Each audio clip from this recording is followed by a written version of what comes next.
Yo, what's up? My name's Petrowski, and welcome back to episode 19 on the PokeMMO Iron Man account. We have been achieving things and breeding Pokemon that I never thought possible on this account, or at least I thought they would take a lot longer. You can see in the background I'm currently adventuring Mount Silver, which means that I actually completed my Pokedex in a previous episode and really reaped the rewards on that, breeding a 6x31 Alpha Tyranitar, one of the first like 5 or so, at least maybe even the second 6x31 alpha ever to be bred on an Iron Man account. It is so difficult to keep the alpha status along this. And then within that same episode, I made a 5x31 Hydreigon. 2 of our best Pokemon are now on the account, and they were gathered within 1 episode, but only through gathering resources that took months and months passively, like catching all of the Pokemon, earning all the Pokeyen through gym reruns, farming all those Everstones, etc., through little things like this, like picking up Stealth Rock TMs that might matter hundreds of hours down the road. That's what the Iron Man is all about. This account is all about preparation and progress to getting the rewards hundreds of hours later. We are starting this episode at a complete Pokedex, about 940,000 Pokeyen. We're getting a little bit broke at the moment. 17,000 BP, 783 hours played, and a nice juicy 33,000 encounters up on our encounter counter in the top right hand corner, which has been changed to this beautiful Magikarp Wailord scenery. But here are some of the major goals we'll be doing in this episode. Number 1, I want to make sure I breed myself a Raid Sableye. I caught a Prankster hidden ability Alpha Sableye in the previous episode, and I haven't been able to utilize it yet. I have not even worried about it. I had other things to do last episode. So this episode, I'll be trying to breed that up, EV training, XP training it, and making sure it's ready for raids. That is one of the number 1 utility Pokemon that you need on almost every single raid team. As well as, we are getting back to legendary hunting. That'll be a big focus in this episode. I'm sure I'll be Ditto farming and Ditto catching as well during a lot of that Raikou legendary hunting, number 1. Articuno is kind of a number 2. Raikou is the main one I want to go for here, a beautiful electric type Pokemon. Also, welcome myself to some more XP training if my brain is still fried. And another big one, it shouldn't take too much time. Maybe I'm biting off more than I can chew, but I'd really like to explore and try to learn Iron Man berry farming. It's something I've been very nervous about. I don't think it'll be too bad, but it's just learning something very, very new, very, very fresh, teaching an old dog new tricks.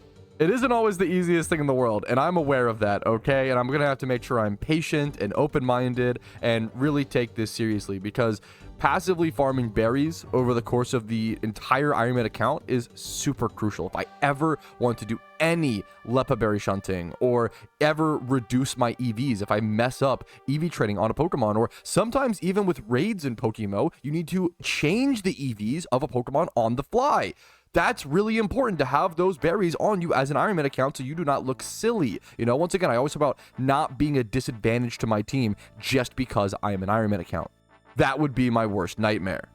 I kind of glossed over it, but a big goal on my list is also to at least attempt the red refight, or rather the first red fight. If you don't know, that will actually unlock the final permanent egg incubator that I need on the account. And I know I have attempt red fight on there, but I'd really like to beat it this episode as well, but don't tell anybody. I'd much rather set lower goals and then pleasantly surprise myself and everybody else than try to reach for the stars and fall flat. But thank you so much for joining me on another adventure on the Iron Man account. If you enjoyed today's episode, please consider liking it, dislike if I annoy you, that's okay, and subscribe to the channel for daily PokeMMO videos. Let's go ahead and get to work. What do you say? Alrighty, fellas, we are on the Iron Man account today, starting the week. How are we doing today? We got Candace over here, don't say it, chat, letting us in this little Snow Point Temple. I've never been here, so this is actually a really big deal. I can go get this alpha spawn, right? You have to have the entire scene dex, I believe, in Sinnoh to be able to access this little alpha location. And because I have that, I can go catch this alpha Gallade, which is a fantastic male humanoid, I believe, egg group breeder, which you don't get a whole lot of. So it's a fantastic egg group, fantastic breeder. What makes me, it's kind of a redemption for me as well, because I at one point really needed to get in here for an alpha Jynx. Getting a dry skin Jynx would have been phenomenal, because Jynx was, I led with the wrong Pokemon, whoopsie. Jynx was actually the meta Pokemon for the alpha Suicune raid last year during Christmas. So I wish I could have gotten in here sooner, but you know what, better late than never. At least we're here, fellas. All right, this Gallade has been a nightmare so far. It's killed me once. I've killed it once by accident. I'm going on attempt number 3 now. This thing is, thankfully it's so close to a PC, but this thing has secretly been my first pain in the butt alpha in a while. All right, that took like 26 turns and 3 attempts. There is the Gallade caught, and it's like not the greatest, but it's not bad. It's still a decent special attacking humanoid egg group breeder. The problem is there's not a whole lot of, well, ooh, wait, to be fair, my mistake. I did not know. I was not familiar with your game, Gallade. I did not know Gallade was also in Chaos Egg Group. That's actually pretty good. That's actually a sick, nasty breeder then. We love, yeah, it's a great Chaos. We love a Chaos Egg Group breeder that's 31 attacking speed. That's so good, dude. Hell yeah. All right, off to the gym rerun. Fine. We need to meet my gym rerun today. We're going to finally head over to that. All right, the gym rerun begins because we are broke. I'm at a little under 1 mil, or a bit under 940,000 Pokeyen. We're also XP training our Pelipper today, our PvP Pelipper, specifically because we might need a Pelipper for certain raids as a Drizzle setter, and I want to have one that's level 80, so in case we need it for raids. So I'm going to be XP training the Pelipper, getting some Pokeyen, of course. I got to get some Pokeyen for more breeds to do. I have more breeds. This is gym rerun number 43 on the Ironman account. Really cool to see that milestone. And this is another Amulet coin consumed. I'm not going to lie. I still have 10 Amulet coins, so I'm mostly good. I am already dreading going for more Amulet coins. The last time I farmed Amulet coins, my luck was just terrible. Maybe that means this time it'll be good, but holy fuck, that was brutal, dude. That was brutal. Anyways, gym rerun time, gym time. We go gym, for lack of a better word. All right, but this is the final seconds of our gym rerun ticking down. We're up to 1.15 million Pokeyen. Pretty happy with that, over the 1 million mark. We are up to level 70 on our Pelipper. Pretty happy with that. Today's a pretty chill day. I don't want to do anything crazy. I don't want to explore today. I'm so sorry. Today's kind of a somber day for a lot of the world. So I'm going to go ahead and just do some XP training. If it's a chill day, XP training's always there. You know, when nobody got me, XP training got me. We have a lot of it to do. I'm going to go ahead and throw all my stuff in the PC, grab a few mons, and show what we're XP training today. It's been eye-opening how much XP training I have to do on the Ironman account for sure. I think I have to do like probably 25 hours of XP training just for all the mons I currently have, and I'm going to breed up more in the future. I will probably have to do anywhere from 30 to 50 hours of total XP training before October 31st. It's that intense. So the XP, which there's a lot of time to get that work done, to be fair, but XP training is just so monotonous. But it's been revitalized for me a little bit now that I've unlocked the Mount Silver location. So typical XP training strategy, I'm using my choice specs, special attack Rampardos, my sweet scent Smeargle in the back, and then the mons I'm XP training today are my Pelipper at level 70. I'd like to get up to level 80. My Flygon at level 57. This needs to eventually get to level 100 at some point. My Rhyperior starting at level 58. Line them up like this. And then my Magmortar starting at 56. So I'm going to screenshot this, keep track of our levels, and then I'll see you guys after a few casual hours of progress. I'm starting to actually develop a dry streak on the Ironman account, and it feels kind of good. I was so lucky on the Ironman account. I kind of want a dry streak, which is kind of sicko mode, but, you know, it's true. Add 9,000 to this number because I did have 9,000 on my GEC. I haven't gotten a shiny since the new encounter counter update. So it's around 34,000-ish plus 9. I'm at around 43k dry right now, which is not dry enough. I deserve to go at least like 60k dry in this hunt, honestly, for how lucky I've been. Maybe even like 80k. I'm so down. If I go over 100k dry, that would be a little like, okay, wait a minute, chill out. But I'm down for 60 to 80k dry. I gotta earn my shinies on this account, man. I gotta earn that. RNG evens out. All right, we are post-stream now. We got ourselves an Alpha Rapidash. Let's go ahead and jump into this encounter. A nice field egg group breeder. Would love to see him. I mean, I would say male, but I have probably, yeah. Female is honestly fine. I was going to say kind of prefer a male breeder on, you know, if you're going to use it as a breeder. I don't really want a hidden ability Rapidash for the most part. But at least you could always, the field is one of those egg groups you always need breeders for. So if I need to breed this up into a breeder, that's fine. All right, it took quite a while. It took me till, what turn was that? Let me see. Turn 35 for this Alpha Rapidash. It's a pretty darn long one, but the stats came out amazing. The only stat below 20 being the defense, and it's 19. That can be rolled up. That will certainly be a fantastic breeder in the future. Really happy I came to this. Every alpha Pokemon, every alpha catch is still just disgustingly worth to come to on the Ironman account. It's been a really big testament to how broken alphas are as breeders. Like on the main account, I almost never go to alphas. I shiny check them sometimes. Like the Pokeyen just isn't worth it on like end game main accounts. On early to mid game, absolutely, but On the Ironman account, as breeders, they're just indispensable. Like, there's no better way to get 2x31s like this. It's just so good. All right, it's 1 a.m., but the Ironman account grind does not stop. We got an Alpha Raticate over here. Let's go catch this pretty quickly over at Kanto in Cinnabar Mansion. I don't think I've ever seen a Raticate Alpha spawn here. Kind of a weird little location. Usually you see Dittos here at the very bottom of the mansion. I killed it on accident because I'm a goofball, but that's okay. Thankfully for this alpha, the only downside is I did accidentally kill my Spinda here, but I can go ahead and revival herb that. With any alpha, once again, if you ever accidentally kill it, you can go ahead and like go up a staircase, go outside and inside of a door, come back and re-encounter it just like so. Okay, well, I accidentally killed the first one, and now the second one has become indignant, and he's a bit of a rat monster. Okay, if I pull this fight back and actually catch this thing, that would be insane. My Parasect is literally 1 HP or 10 HP. It's my last Pokemon. I could just revive my Breloom here, but you know what? I'm going to risk it, okay? I think it'd be more fun that way. I think I have to actually properly earn this catch. I will say this thing spawned about an hour and a half ago. Oh, no. Maybe I should revive my Breloom. I'm pretty sure that if this thing wakes up and attacks and kills me, I didn't realize how long ago it had been. Okay, I'm gonna be a loser and revive my Breloom. I didn't realize how late I was to this alpha and how long I've been stalling it in combat. If I lost this right now, I probably wouldn't be able to. I would lose it. I wouldn't be able to catch it. And I've put so much work into this fucking dumb little rat. I better catch it at this point. And with the Breloom like spore substrats, that should be guaranteed unless it goes indignant a second time. All right, there it is. We got the catch, dude. That was really scary. Once again, Breloom, my very last Pokemon. We got it. 2x31 in some stats. It's fine. At least it's not double in the attack. We take those. But I will see you guys with a proper plan tomorrow, most likely. Sorry, it's been a bit of a lethargic episode. There's just been a lot of craziness IRL, and that kind of takes priority over video games, even though I do love PokeMMO so very much. I promise you, we will lock in and get to some interesting content very, very soon. Like this big glowing orb head. That's interesting content. Talk about exciting content. What about one of the most important alpha Pokemon in all of PokeMMO? We have an alpha Garchomp over in Sinnoh, and only about 10 minutes to get to it in time to hopefully actually get the encounter. You get a rough skin hidden ability Garchomp this way, and that's just an objectively, there it is, an objectively much better hidden ability. Or ability rather than just Sandveil Garchomp. Sandveil only matters in sandstorms, and then even in a lot of sand teams, I feel like you end up running rough skin. That extra chip damage is just so significant. Those extra percents allow you to kill Pokemon a lot of the time that you wouldn't normally be able to one-shot and then not take any damage in return. I'm heading over here as fast as I possibly can. I'm gonna pop a baby repel if I need to. I'm a little off track. We'll even come back and pick up these Pokeballs. That's fine, but part of me really wants to catch these. It is 10:24 p.m. as I'm speaking. It spawned at 9:16 p.m. I think I'm gonna quick ball some of the Gibbles. Like, part of me really wants to catch these for a chance at extra hidden abilities. I'm really scared of missing the alpha.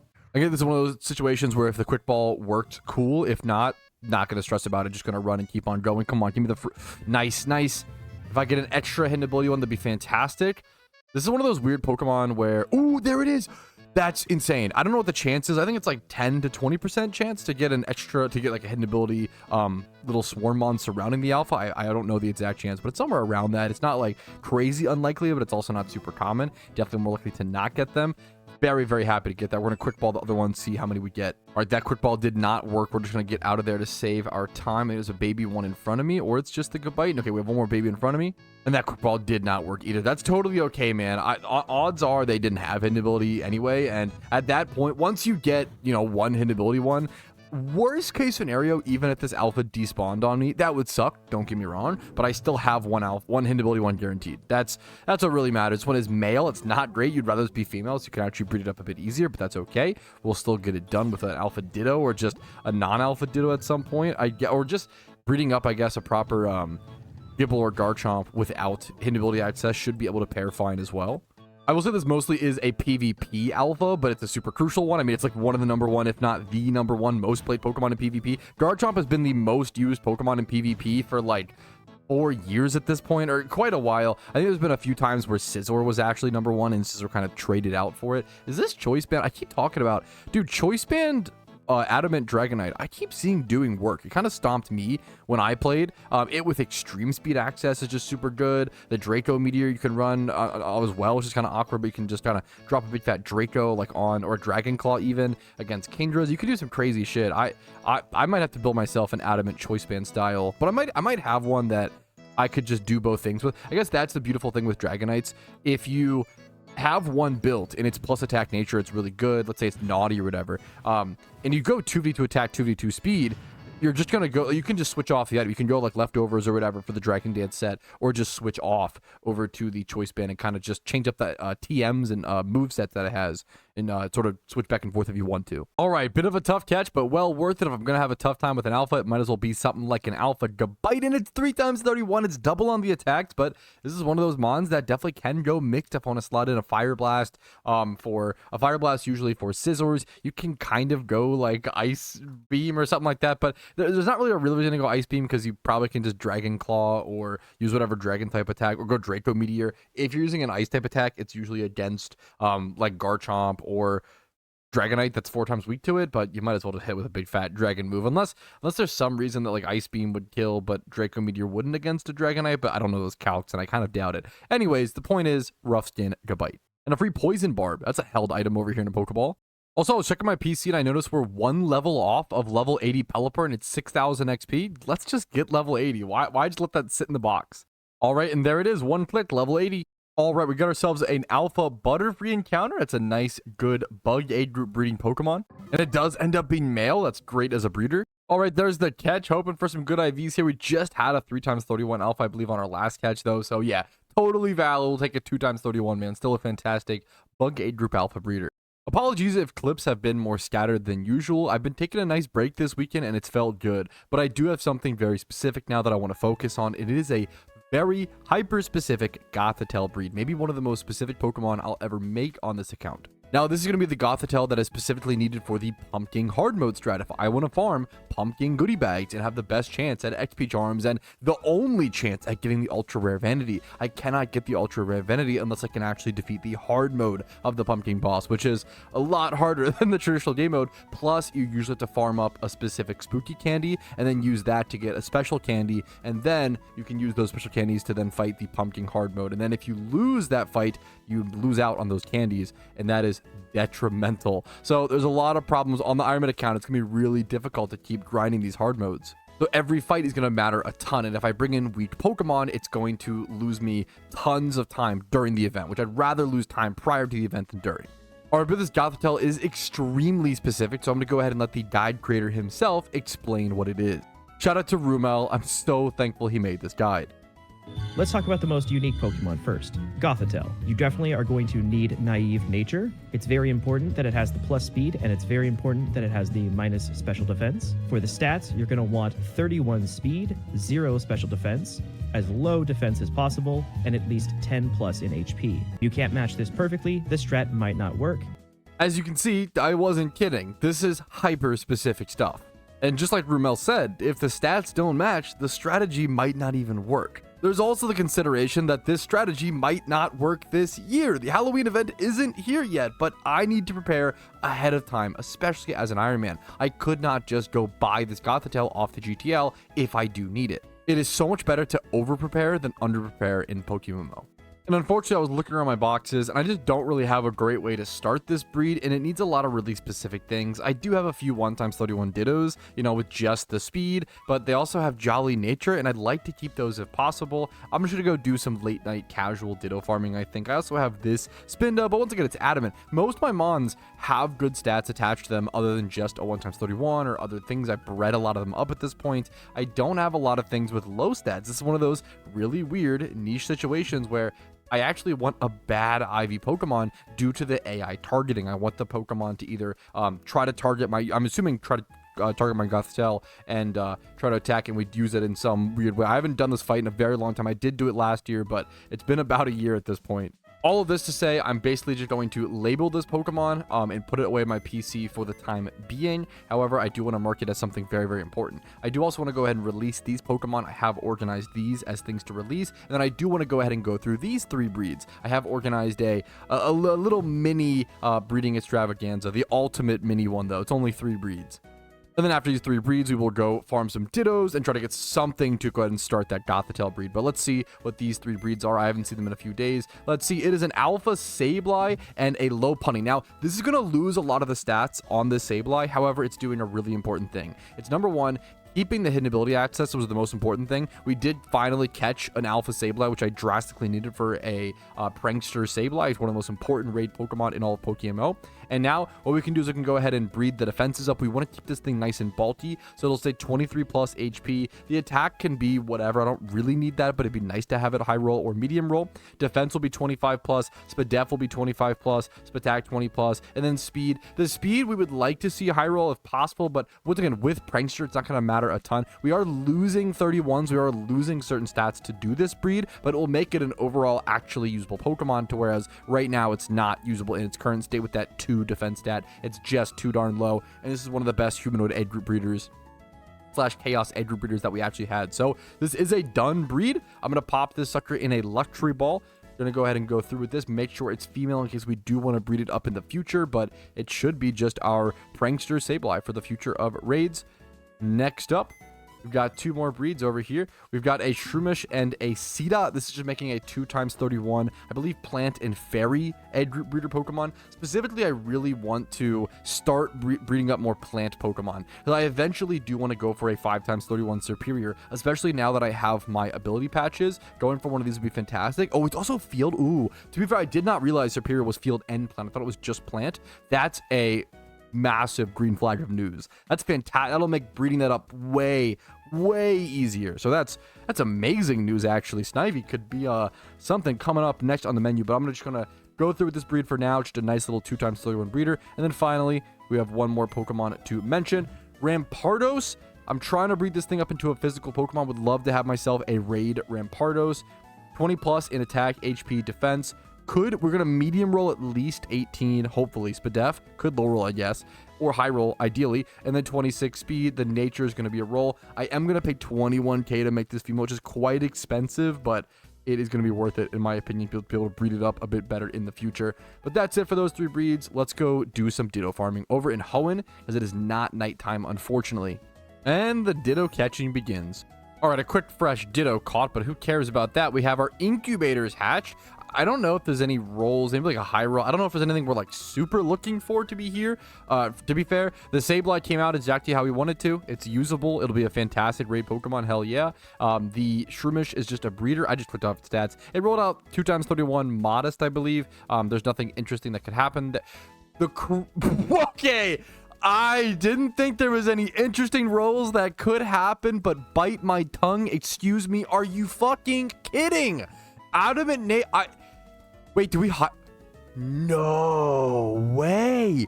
I think this breed, that's disgusting. I actually have the dumbest Iron Man luck in the entire game.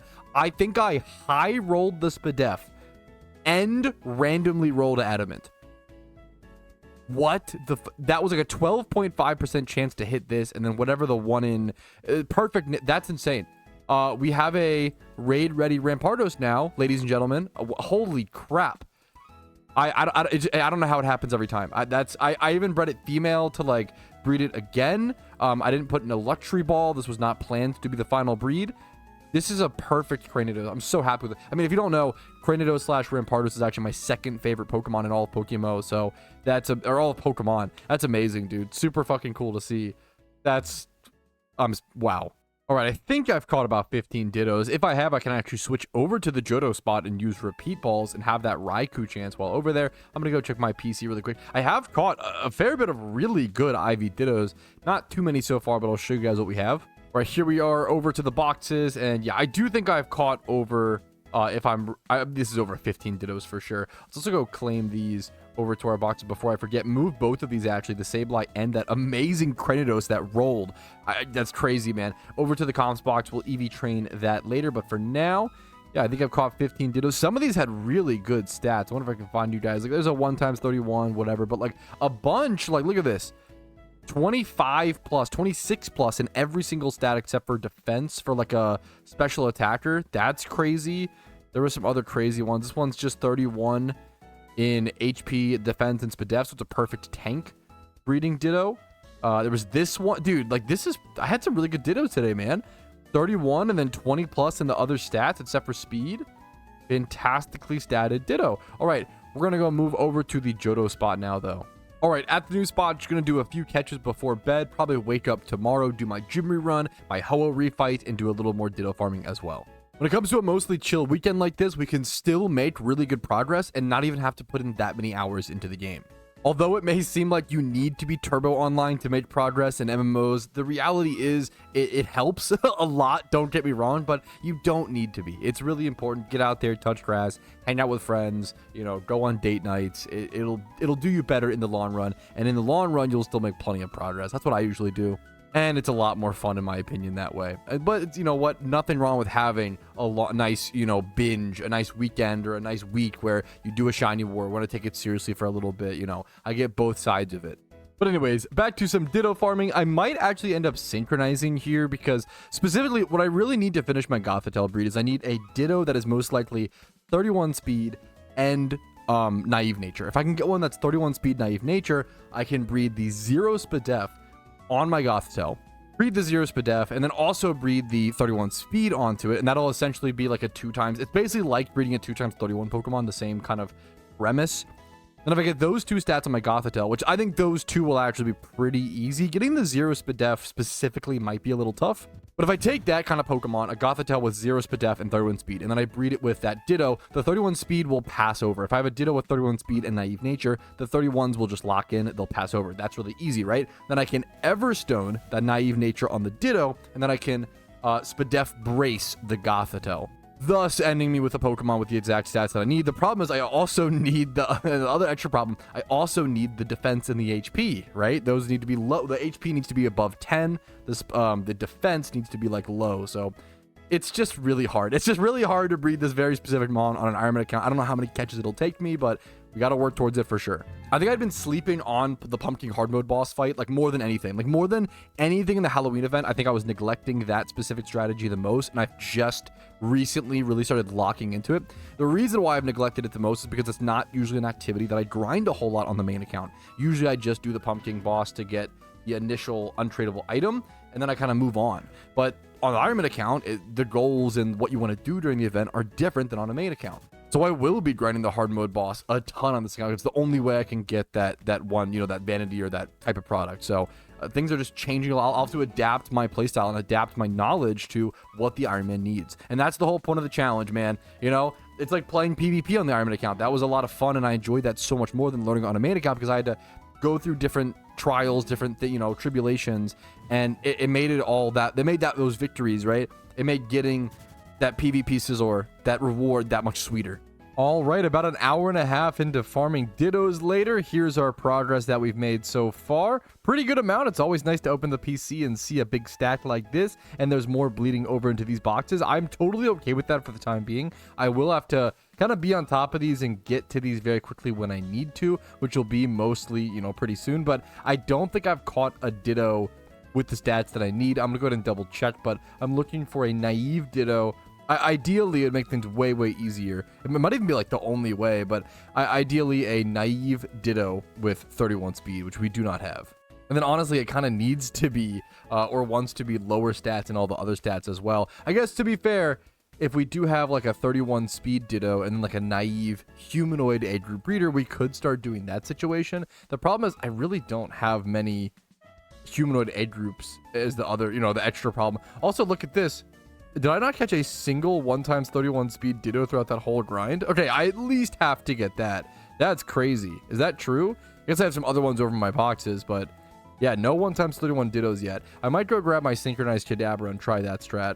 Or in the long scheme of things and, the large spectrum, which is how you want to play PokeMMO, it should be better to just go ahead and farm as many Dittos as possible quicker and then just get more catches for all types of different breeds. So I'm going to stick to the classic. We also have Raikou chance while doing this. Cannot forget that. We haven't done too many encounters, but hey man, it'll add up over time. We're about halfway into this current legendary month rotation. Alrighty, good morning. It is now the next day, and it's time to prepare for our gym rerun. I'm starting to get pretty broke, and I really need to start stacking some Pokéyen. Alright, on the way to the gym rerun, we go starting at about right under 1.1 million Pokéyen. We've got our Flygon at level 70 that I'm going to pop on the re-amplifier and go ahead and level today. And I do want to mention, I have been Ditto farming, and I do have about 50 or so Dittos stocked up in the PC. I do want to keep Ditto farming a little bit, but however, I'm going to go on a little bit of a breeding extravaganza. I can't use that word too loosely nowadays, but I have to do some breeding today because there is a catch event coming up. There was a catch event actually listed pretty recently. It's pretty new, so I hadn't really been caught up on it, but there is a Ferro Seed catch event coming up on Monday, the 15th of September. That's tomorrow as I'm recording this at 2 p.m. ET. So I definitely want to do this catch event. It'll be perfect for on-stream times, but I can't do this catch event if my boxes are as they are now. I literally wouldn't have enough space. I could risk filling up my boxes and then running into a shiny and not being able to catch it or something like that. So you really want to be careful. You never want to fill up your boxes. I've seen too many people run into a shiny with full boxes, and it's my nightmare, dude. I couldn't stomach that. I'd rather lose a shiny in the Safari Zone or lose a shiny in some way than, then losing it to the box silliness, the lack of organization. That really it irks me. Okay, so we're gonna go ahead and, anyways, get back to our gym run. Sorry, I'm just waking up, so excuse any fumbling of the words. We got 10 amulet coins. We're gonna pop that. I'm not looking forward to refarming those, but that's okay. We'll handle that in the future. Let's go ahead and get this bad boy started. This is gym rerun number 44 on our account, moving our way up to 50, which I think is a tier 3 goal, which is crazy. I would have loved our Pokéyen stack to be higher, but than this point. But we keep making money and spending it down so quickly. All right, here's the timer clocking down. I feel like we had a pretty good gym run that time, actually. Off stream, I'm able to focus a lot more, really get those gyms knocked down. There is the Flygon from level 70 up to 82. It should be, I was going to say, it should be now Heatran ready, but I don't think it actually is. I think you need level 100. Heatran might be one of those few raids where you actually do need level 100 Pokemon. So, I mean, that's even better, man. It means those other 2 levels aren't wasted. We'll have to continue XP training that in the future. And we're back to the good old Ditto farming. If I see anything with like a 31 speed and naive nature, or a 31, I need a 31 speed Ditto with 0 speed def, which is so specific, or a 31 speed and naive Ditto. Ideally, even just a 31 speed Ditto, I haven't even gotten that. That would be nice, because then I could breed that onto a humanoid Pokemon and try to get the nature and try to combine a few things. But if I only get a 31 speed, I'll have to, number 1, get a 31 speed Ditto. Number 2, get a humanoid egg root breeder. That's the other problem, is I really don't have many of those. So we have quite a bit to go for this. It's crazy, this Gothitelle only really needs 2 stats and nature, but it's so specific. I mean, it needs the other high or 10 plus HP low defenses, to be fair, but I can't, it's really difficult to build. I have to go farm things very specifically for it, as opposed to I do have good IV mons laying on my boxes. I don't have these very specific bad IV mons for the most part. I also am dreading, I'm running a bit lower on Pokeballs, only 42 timer balls. I'm gonna have to start making a ton of Pokéyen, because I'm gonna spend so much soon. Yes, I have 1.3 mil, but I probably need to spend 600 to 800k refueling on Pokeballs. Not even just that, I need everything. I need more lures. I'm low on lures. I'm low on repels. I think I'm almost out of max repels. I'm low on every item right now, so I need a ton of Pokéyen. Don't look at this 1.3 mil and be deluded into thinking that's actually a good stack. I need to spend it all very, very soon. All right, a few hours of Ditto catching later, we are finally done. I'm gonna go, try to clean up my boxes, figure out what's going on, and assess things. If you hear any fuzziness in my mic, excuse that. My apologies. It took me a while to actually get my mic. I'm having some technical difficulties, and it took me a second to even get it this clean, be able to finally record to you guys. The good news is I did actually just order a new microphone, so if this mic is gonna fail, honestly, it's kind of the best time to do so. So as you can see, look at our Dittos, man. I caught these 30 Dittos, at least 40 over here, and then 30 more-ish, 20 more-ish, 20 more-ish over here, and then we're leaning over into this box. So we are totally full up on Dittos, as much as I possibly could catch. Thank you, Windows, for letting me know that. Anyways, before I was so rudely interrupted, let's go ahead and look through and actually see which of these Dittos have IVs. Those are the easiest. That's the first thing when I want to sort things on the Ironman account. First things first, anything with any 1x31s, that goes over to the breeder's box. Okay, that is the easiest first step to sorting any of these Dittos. that don't have IVs and also don't have notable natures. These will get moved over. We're going to move these down here just so I know that for now. And then from here, I will just continue moving the obvious Dittos. These will all go over to the more breeder box. So now we end up with about 10, 12, 15 total Dittos with 1x31s at least. But I'm fairly certain I caught a fair bit of other Dittos that are noted like this one that will also get moved over to our more breeder box. While I'm moving these over, I can go ahead and move this over here and start cleaning these, or at least pairing these Dittos, the Shittos rather, more together. And the Shittos will all get rebred with this box 1. So if this box 1 is ready to go, I might just go ahead and do 30 breeds just like this. That will clear up some space and allow me to organize my Dittos better. Once again, I need to clear up these Dittos tonight. I cannot go to bed, honestly. At least I'll do like a lot of work in the morning maybe, but I'd really like to not go to bed with these Dittos being a mess because there is a catch event tomorrow at 2 p.m. ET. I have to have my boxes clean enough to be able to do that event. Alright, I can confirm all 30 of these Dittos are Shittos, and I went ahead and moved my Bastiodon and my Caracosta over here to just go ahead and rebreed. I'm going to move these Dittos like this, and I'm going to go get started on those 30 breeds so that we can go ahead and hatch those while we continue to clean our boxes. All right, and there it is. That's the 30 eggs made. I'm going to go ahead and passively hatch them over the next like 30, 40 minutes or so. I guess it doesn't really even take that long nowadays. Yeah, now that we're doing 7 eggs per batch, I'm used to like the old eggs numbers. It probably is less than 30 minutes, but I'm not 100% sure. Maybe I should time it. Should time it at some point to really get the numbers, but I think other people have done that in the high elo shunning community. But anyways, even though that's kind of cleaned up, we still have a lot more Dittos to clean up. As you can see, there's a bunch like just randomly scattered throughout this release box. These are not supposed to be here. And then a bunch over here, obviously. I need to get any Shittos and move them back over to box 2 or box 1, whatever you want to call it there. All right, after all the sorting, this is what we end up with. About 30 to 40, I think 40 more, maybe even more than 40 actually, total extra Shittos. I'll go ahead and use 4 more rare breeds here once all these eggs are hatched through. We have some more Shittos over here that count towards, this total. And then we have these Dittos that I specifically kept to go ahead and act as breeders for my Gothitelle, since this one has 0 Spadef, this one has 0 Spadef, and then this is naive. So I kept a few different breeds right there just so I could go ahead and try to work towards that Gothitelle, but I will have to go farm up some humanoid egg group breeders, probably Spinda. I think Spinda is actually the easiest Pokemon to go ahead and go farm. I believe it's in the humanoid egg group. I think it's close to 100% or very, very high encounter chance over in Hoenn, to the east of a specific location. Yeah, to the east of, it's the one specific, is it what's the city? Falabor? It's the city where you can just go east. It's where the Ditto spot is at in Hoenn. So we'll head over there, catch a few Spindas. Other than that, our PC is looking pretty darn good in my opinion. I think it is catch event ready if I want to double check really quick. This would be kind of tight. I wouldn't want to go into a catch event with this amount of space. It's not great, but once I clear this will be good. I think that's the main thing. Once I clear this will 1000% be good. And then here are the actual Dittos that I kept. This is a lot of Dittos, man. In terms of like Dittos I kept for IVs, out of all the ones I caught, I kept 23. That's pretty darn good if you ask me. Dude, I got some really, really good Dittos today. I'm actually like really happy with that. There's 146 total IV Ditto. I'm pretty sure I had like a 151 somewhere. I had some really good total IV Dittos. Is it this one? Yeah, 150. Look at this. 150 total IVs, 31 attack, 20 plus in every stat. I had some really good catches, man. Not a whole lot for what I needed in terms of the Gothitelle, unfortunately. I don't think I ever ended up getting a 31 speed one. Let's go double check. Yeah, I didn't catch a single new 1x31 speed Ditto today. All the ones that I have are still just the ones with natures, like Modest, like Timid, like Jolly, with other breeders. I'd rather keep those if possible, but let me go check. I do have this Humanoid Spinda. I really want to keep it once again. It's adamant, it's humanoid, it's male. It's a perfect breeder for the egg group, but that might be one where if I end up breeding something away, it's going to end up being something like this Spinda. But I think I'd rather just go do that with some Spindas. Let's go catch ourselves some Spindas. Here's our first hatches. Once again, these are just like rare shiny chances. We are about 43, I believe, 44,000-ish encounters dry. So, I mean, I could just be the luckiest Iron Man in the world and get a stupid egg shiny right now that I do not deserve. Or I could go work hard, get myself a nice Spinda, and try to breed up that Pumpking hard mode Gothitelle still. I'm going to go with option number 2. Yeah, it is over here. It's the city that takes you over to the Ditto spot, the desert underpass. Falibor.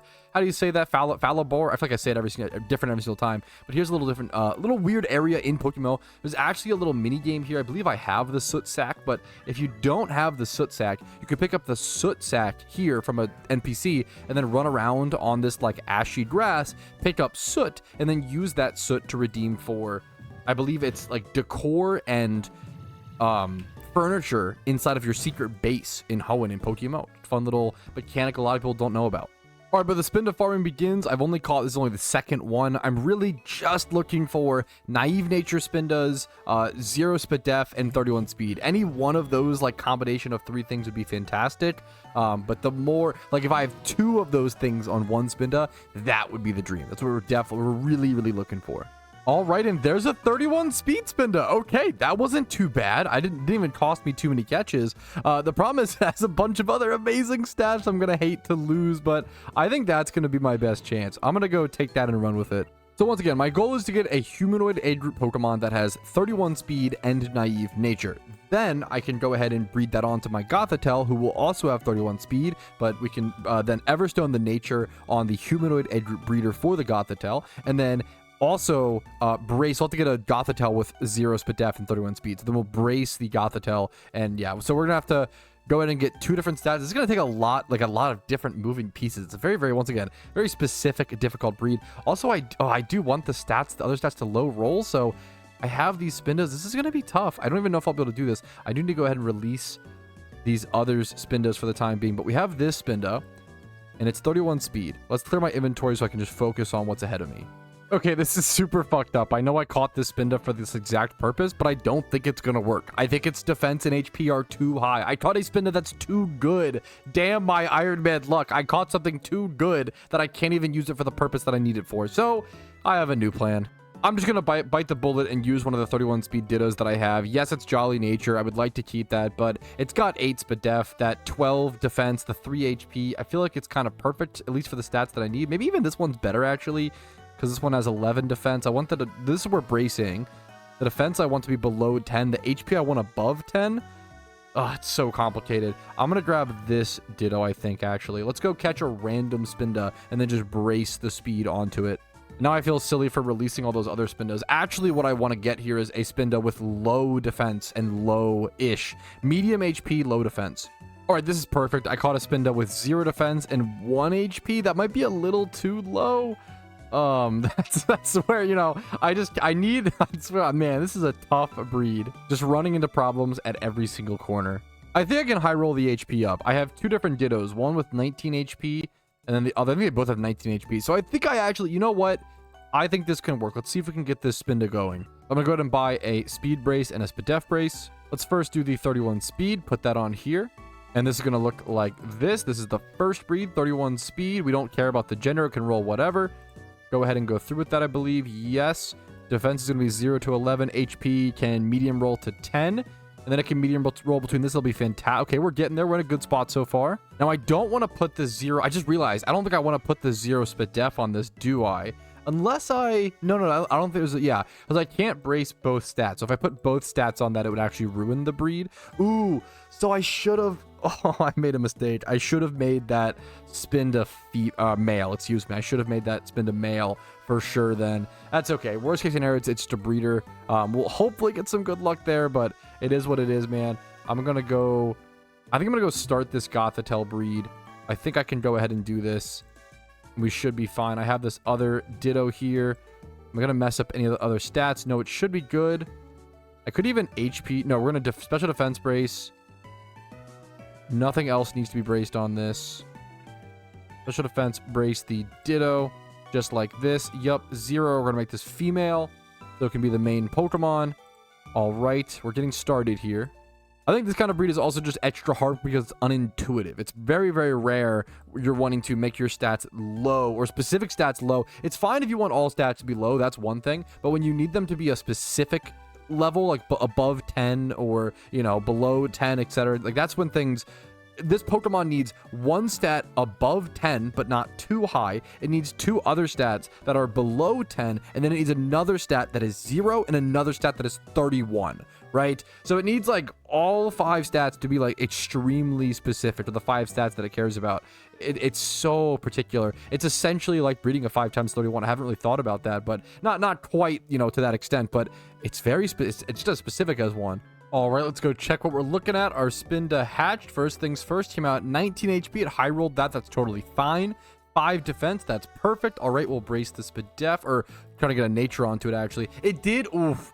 We got really lucky. I totally forgot how badly we needed it to come out male, and it did come out male. Okay. Whew, that is amazing. Now, I'm trying to think, how can we pair these up properly? I think I first need my Gothitelle to have 31 speed as well. I don't know why this is so hard for my brain. Well, I'm not sure. I don't know why this is so hard for my brain to pair up this kind of breed. It's just so not used to what you would do.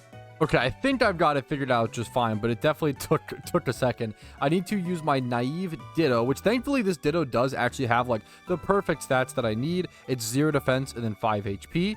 Those should roll pretty well. I can go ahead and pair up this Ditto with this Spinda.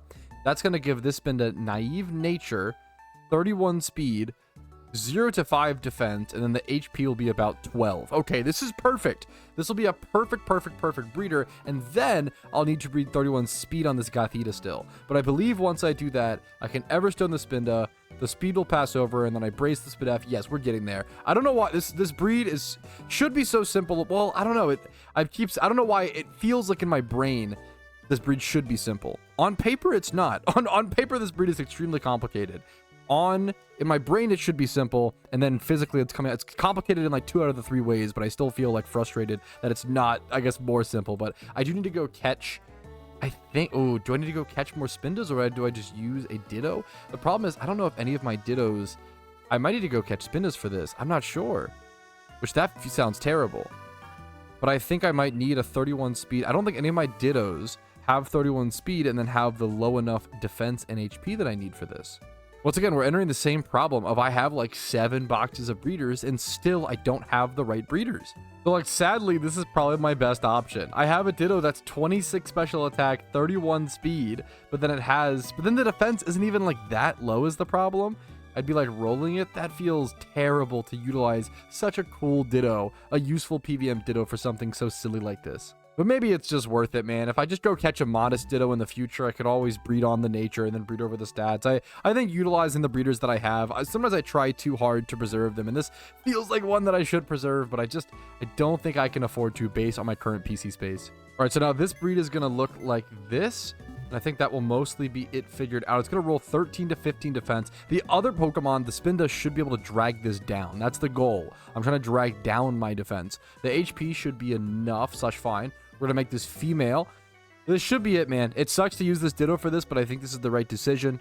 31 speed, 0 speed def. I think this is how it's got to go, man. I need to go buy one more special defense brace, one more speed def brace for when this Pokemon comes out, and then I have the extra Everstone, but I'm also low. I'm low on a lot of things. I have to do a big farming episode coming up pretty soon.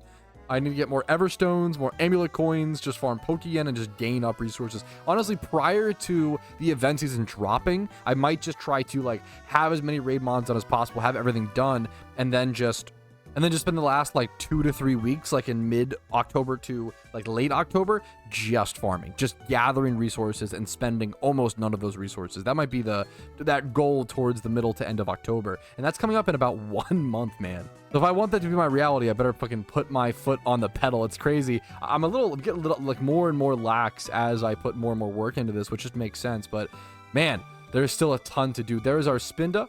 Let's go grab that. I want to be careful to not burn myself out prior to the event season. That is also super crucial. That is a piece of advice that I constantly try to preach to people. I'm almost at 800 hours played on the Ironman account now. Wow. Thankfully, this Gothitelle is by far the hardest Pokemon on the team to actually build. So once we get this done, after that, we're going to need ourselves a Krookodile, which I think I might already have done. He does go 130 defense EVs on this, though, so I might need to build a new one specifically with those EVs. But then he also goes with a Tyranitar, and this is just normal 2v2 attack, 2v2 speed. So I for sure have a T-Tar for this done. I have a T-Tar done for sure. I am working on the Gothitelle right now, easily the hardest Pokemon. I do need to build an Aerodactyl, but I've needed to build an Aerodactyl for a few different reasons, so I don't mind going for this. Also, I need to keep in mind, I did not realize, to be fair, this Aerodactyl goes 252 HP and then split defenses. What? I didn't know this. Wow, that's so good to know. I'm so glad I checked that before I just went ahead and did this. And then the Gothitelle ends up going 252 speed and 250 HP. Once again, shout out, I cannot shout him out, Rumel, dude, a moderator in my Twitch chat, made this amazing PokeMMO video, I think last year, and I've been using it as a fantastic resource this year to prepare for the Pumpking hard mode. All right, but back to our Gothitelle breed. That's what we're focusing on right now. It is done. Let's go grab our Gothorita at least, or that in the Spinda. Well, I think we're done. I think this will be the final breed. We have 0 speed def, 31 speed, defense is 14. We can low roll that, and then yes. Oh, this is it, man.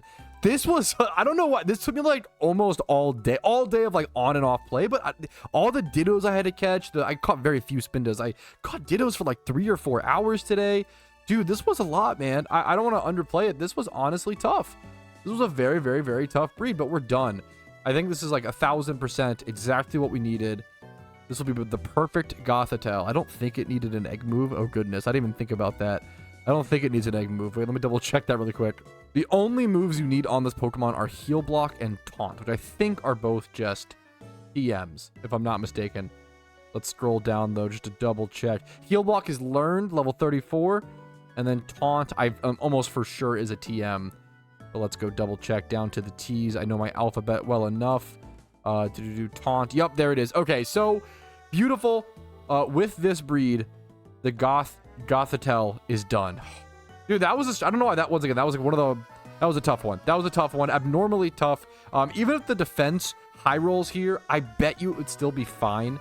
I could be wrong, but I bet you if the defense high rolls to 14, it's probably still usable, but we shall see. I'm going to put this sucker in a luxury ball. The real chaotic evil thing that could happen now is that the Pumpking hard mode is just different this year. That's the real comeuppance of all of this, would just be that none of this actually mattered. But having a heal block Pokemon for raids can be relevant. So worst case scenario, I'm sure I'll get some use of this Gothitelle at some point. Now, next up, I'm going to do a little bit more breeding. I really would like to clear up my boxes. That's, once again, the main thing I'm kind of distressed about right now before tomorrow's catch event. We can do that pretty easily. These are all Shidos, if I recall. Yeah, clearing the Shidos will be pretty simple. Now, I could go ahead and work on a backup Crocodile, but I already have one. I don't think it's going to work. I think I will need to make a new Crocodile, but that can come down the road. Let's first start with our Aerodactyl, but before we get to our Aerodactyl and actually breeding up a good Aerodactyl, I do have 30 new rare shiny hunt checks essentially to go ahead and do. We're going to consume 30 more Shidos really quickly. This will guaranteed get us 60 Pokemon consumed, and that is a repeatable goal of ours on the Ironman account. That's essentially a little bit of rare shunting. We can actually go check our eggs actually over on our encounter counter really quick. We go see our egg count. We have done, that's pretty, I'm honestly pretty happy with that. Out of our 34,000-ish encounters, 500 of them have been eggs. I have done a ton of breeding on the Ironman, dude. That's not too shabby. And the main thing that this honestly consumes, I mean, number one, it consumes the Shidos, but they literally have to be consumed or released anyway. The main thing is that it just consumes 200 Poke-Yen per breed. That's the real, like, cost here, to be totally honest with you. It ends up consuming 200 Poke-Yen, 1 Pokeball per breed. All right, but here's a few of our, rare shiny chances, and there's our beautiful Gothitelle, 8 defense, 19 HP. That's perfect. This is exactly what we wanted. I can go ahead and throw this very carefully over to the PC. I need to name this Gothitelle Heal Block Queen. So yeah, there you go. Because this is going to be a super important Pokemon that I do not want to forget. I do not want to, I need to keep in mind. I could see myself, you could easily be looking through your boxes, see this Gothitelle and be like, oh, I kept this because it's a shitty 1x31 breeder. Okay, let me just use this to breed up some. No. Don't touch it. Don't touch this, okay? Very specific Pokemon needs to be it needs to be built up in a very specific way. I just don't want to mess that up. Okay, anyways, next up, I do want to breed up one of my Aerodactyls, or my Aerodactyl, I guess, a little bit. Or do I even have...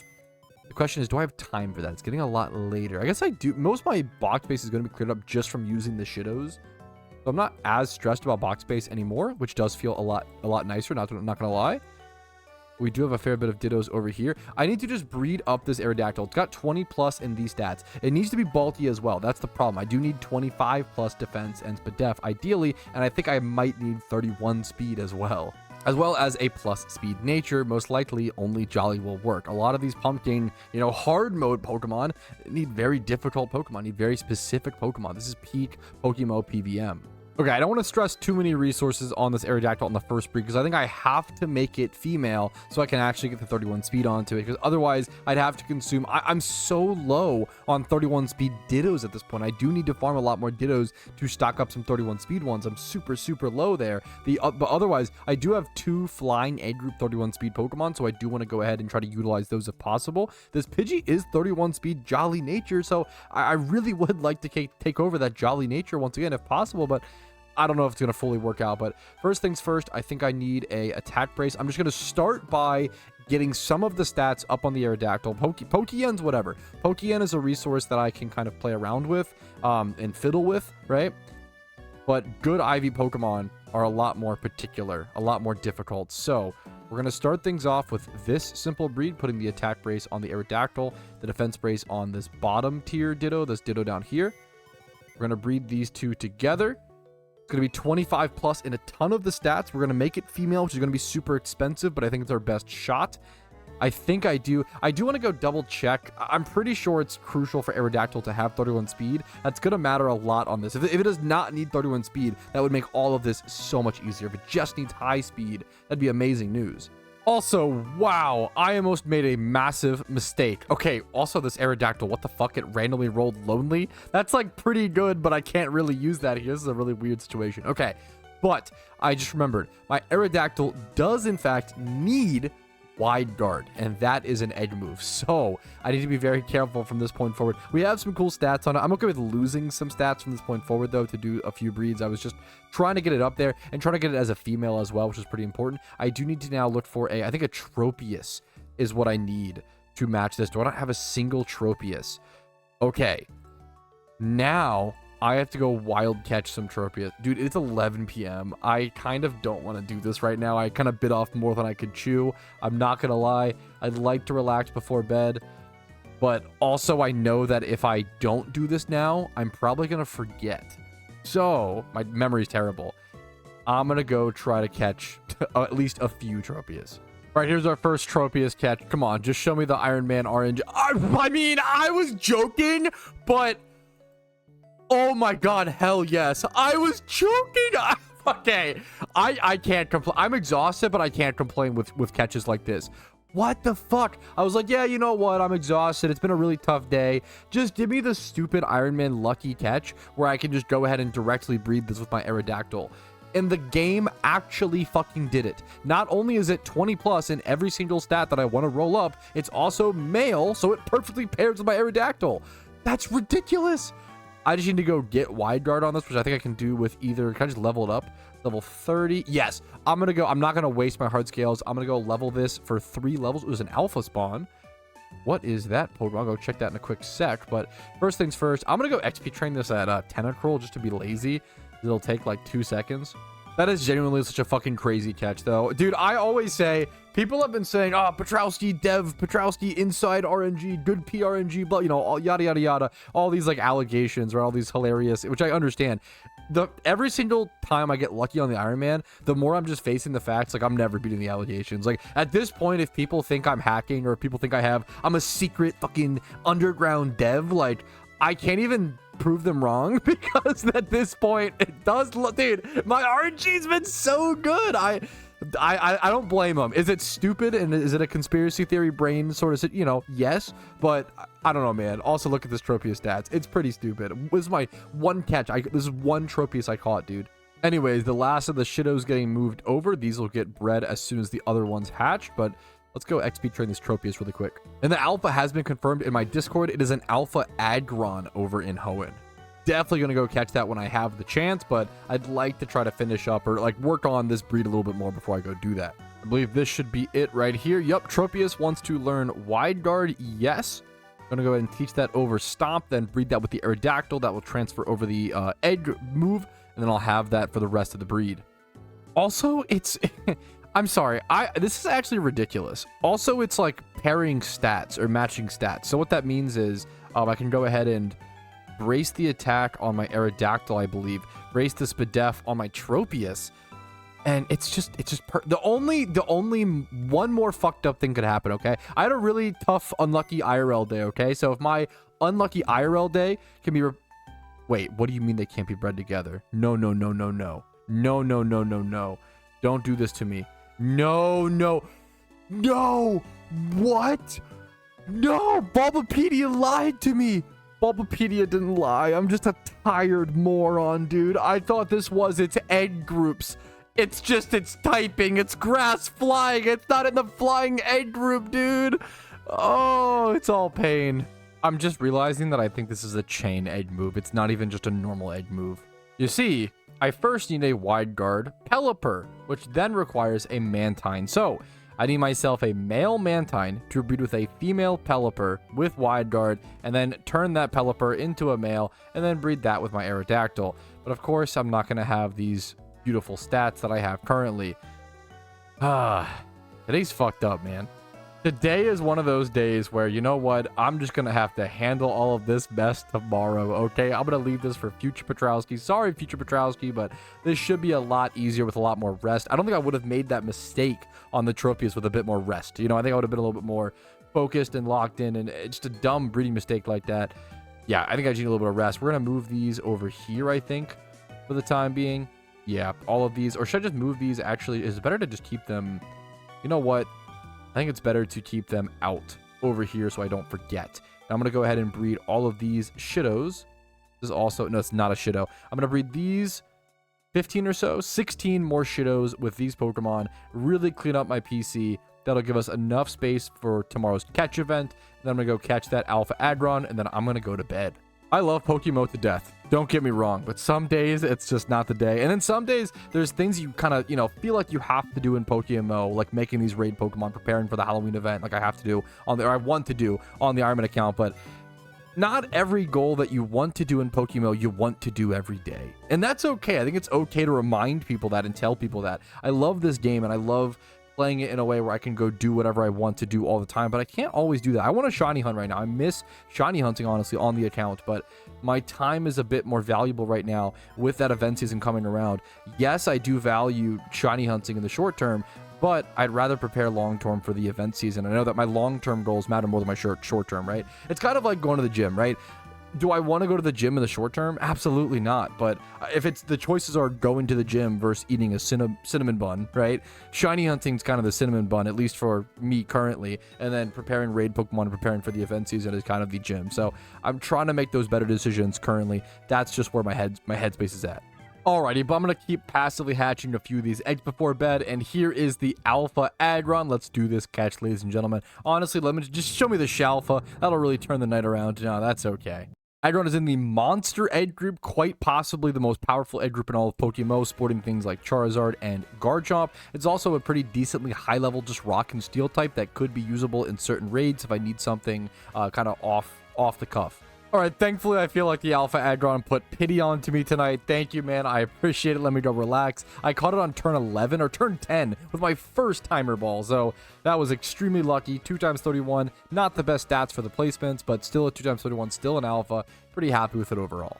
All right, but I'm going to go hatch some eggs, maybe set up some passive breeds, and hit the hay. I'll see you guys tomorrow morning. I'm going to be so honest, I couldn't go to bed without at least getting closer to this wide guard Pokemon. So, good news is, I do actually have a Wingull female caught with 25 plus attack and HP. Now, ideally, if I can go ahead and get a male Mantine with 25 plus in one of these stats, and then either defense or speed, I should be able to breed these two together, brace the stats, and then also breed them with the Aerodactyl afterwards, get the wide guard, as well as carry over, I think, all of the stats on the Aerodactyl. So I just need a male, I believe, a male Mantine with 25 plus in two of the stats being HP, attack, Spidef, or speed, and then they also both can't be at HP and attack because Wingull already has that. You could call this delusion, you could call it copium, you could call it stubbornness, you could call it bravery if you really wanted to, but I don't want to go to bed until I have this at least close, although I really gave it my best shot, at least really closer to being done, hopefully. Is this a high work ethic or just degenerate gaming? Who's to say? Okay, what the fuck is this? I'm never beating the allegations. My Iron Man luck is ridiculous. 20 plus in 1, 2, 3, 4, just all the stats that I need. I can at this point like turn the Aerodactyl into like a 5 times 25 plus or so while doing the egg move breed. What the fuck, dude? All right, but it's almost 1 a.m. My brain is getting fried. As you could probably tell, like I really do start to like fumble over my words in some of these clips when it's later. I've been recording at all times of the day to try to get this pure Iron Man progress for you guys, and I kind of like it. I do love it, but hopefully the quality's not dropping too much. So apologies if that has been noticeable over the past few episodes of the Iron Man account. It's much less structured and almost kind of vloggy. The Iron Man account has become sort of a vloggy style of video where I just kind of show you guys my raw thoughts, feelings, and progress of the account. And I love doing it that way, and I hope you guys enjoy it as well. But first things first, I do need to teach this Mantine Wide Guard, and here's where a decision comes into play. I could breed this Mantine down. The problem is its stats are really good, number 1, and then number 2, it would come down into a Mantike, and I'd have to level it up with a Remoraid in my party just to evolve it. That sounds like a pain in the butt. I could do that, number 1, and then level it up to level 16 and get Wide Guard, or I could just Heart Scale Wide Guard onto my Mantine, and I think that's what I'm going to go ahead and go do. I think it's going to save me so much time. I do want to check if Wide Guard is some sort of TM. I mean, that is much better if there's a different way to learn it. Let's go check the W's. That'd be much better than Heart Scales. I like to preserve my Heart Scales wherever I can, but I'm pretty sure, yup, Heart Scales are going to be the only way. One of the most valuable resources on the Iron Man, in my opinion, 12 of them is what I currently have. Let me go talk to this white-haired fellow right here and relearn a move. Relearn move, yup. On my Mantine, we are looking for Wide Guard. 3 Heart Scales is what it's going to cost, and that's okay. It is well worth it. It hurts to farm those Heart Scales, but it's going to be worth it, okay? Now we have Wide Guard on our Mantine. We need to see what stats exactly we want to go ahead and pair up. We're looking for... What do we want to roll up? We can roll our Spidef. Our Spidef can actually roll for sure. We do need to just... I think just Defense Brace. That's it, right? Because our Mantine rolled so well, we can actually save a little bit of Pokeyen, crazily enough. That's just bonkers, dude. That's actually so crazy. So here's what this breed is going to look like. Got our Mantine and our Wingull just like this. I do need to make sure I make this male. Wide Guard Wingull. This is in the Flying Aid group, correct? That would be atrocious if I found out last minute. There we go. Flying Aid group, male. This should medium roll, hopefully to 23. Could be a fantastically statted Pokemon. Yup, there's everything. Okay, let's go ahead and go through with it. And once that hatches, we will just breed that onto our Aerodactyl. And I'm going to hope that Aerodactyl doesn't need exactly 31 speed. I think at this point, my goal is I'm just going to hope that 25 plus speed is enough and just roll with that. I do want to make sure I get a plus speed nature, though. Nature is going to be the next difficult part of this breed. But if we don't finish this tonight, that is very much okay. I wanted to just get this complicated part out of the way so I don't forget. Because this is the kind of the part of the breed that I would forget normally. Like egg moves and stuff like that later on is easy, really easy to forget about. While this egg is hatching, though, I'm going to go spend a disgusting amount of Pokeyen, a painful, a hurtful, an agonizing amount of Pokeyen on items in the game. Let's go get broke, boys. All right, first things first, Pokeballs. I'm going to need a fair bit of these, okay? Timer balls, the most powerful ball I've been using in the game. I'm going to need about 250 more of those. Yup, that's going to cost me 300,000 Pokeyen. Yup. Ouch. Repeat balls. Yup, I've been using these to catch Dittos. Going to need about 80 more of those. Okay, 100k. It's hurting. Every little click is just more and more painful.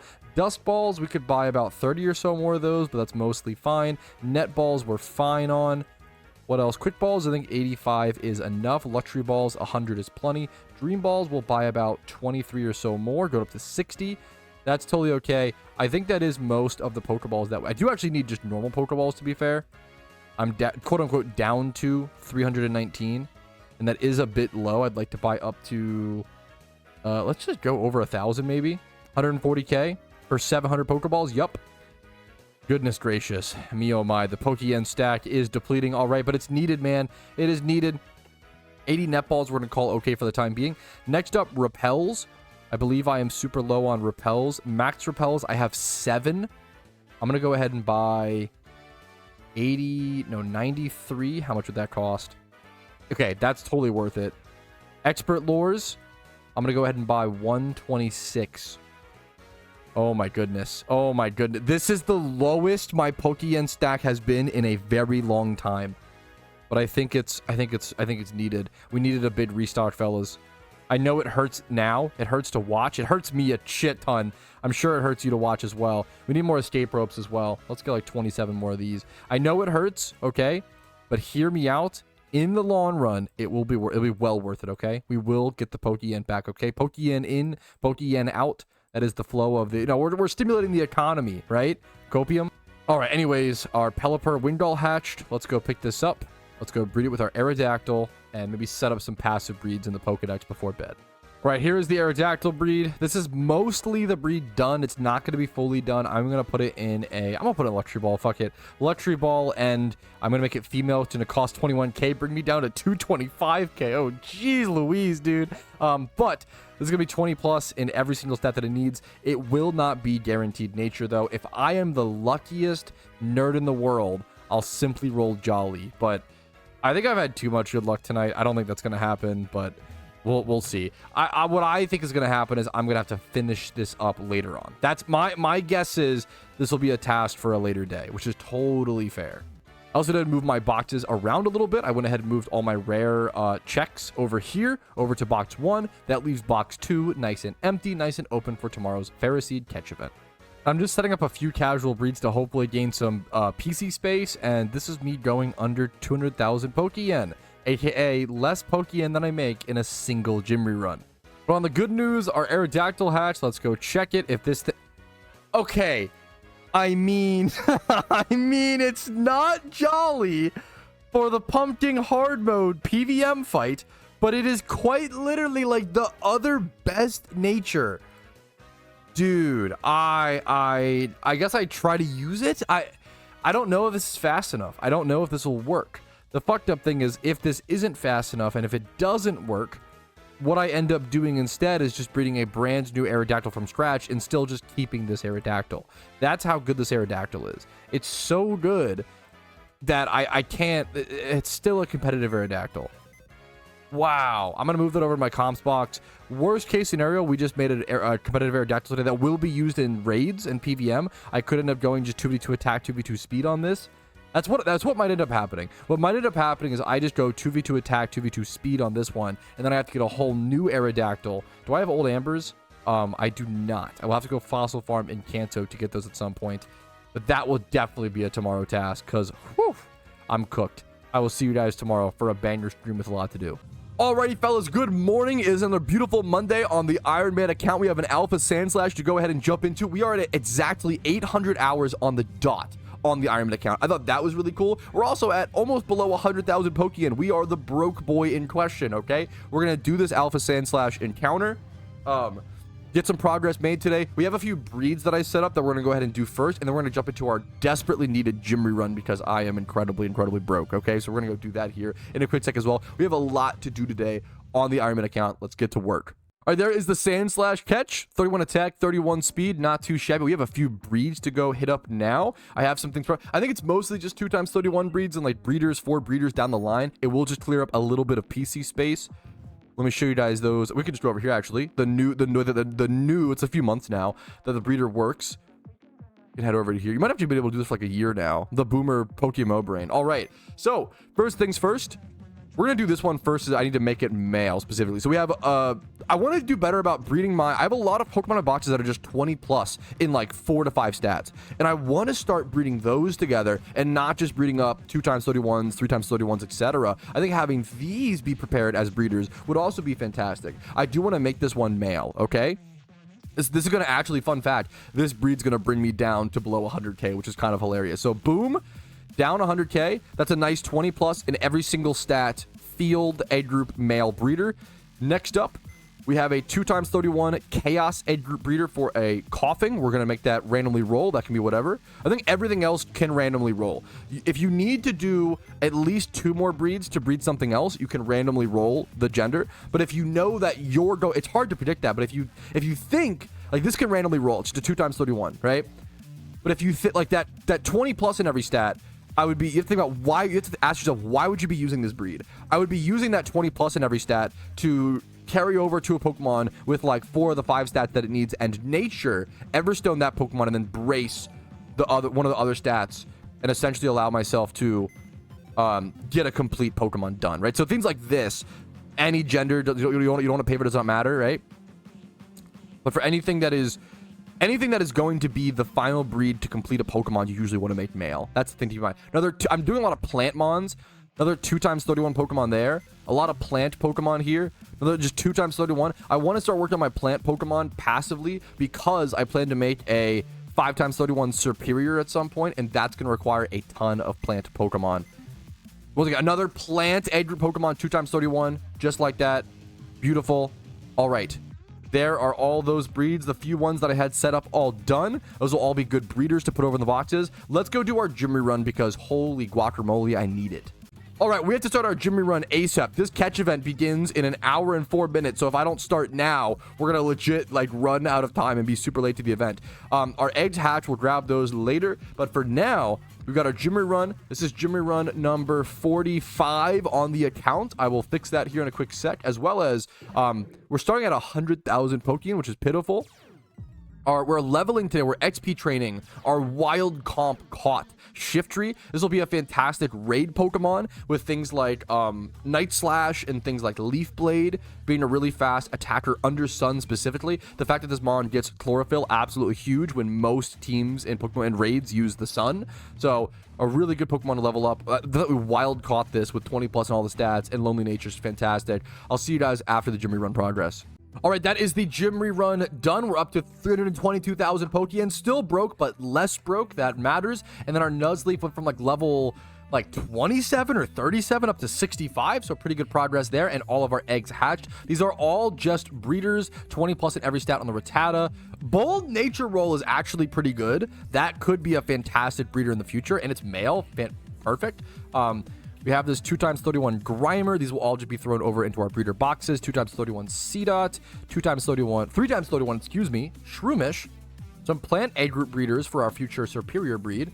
Bunch more 2x31s, nothing crazy, just stuff to clear up our boxes and get some use out of all those 1x31s in our boxes. Now, I was wrong. I thought the catch event started at 2 p.m. It actually starts at 3 p.m. So now we have an extra hour until our catch event. So I need to figure out what I want to do until then.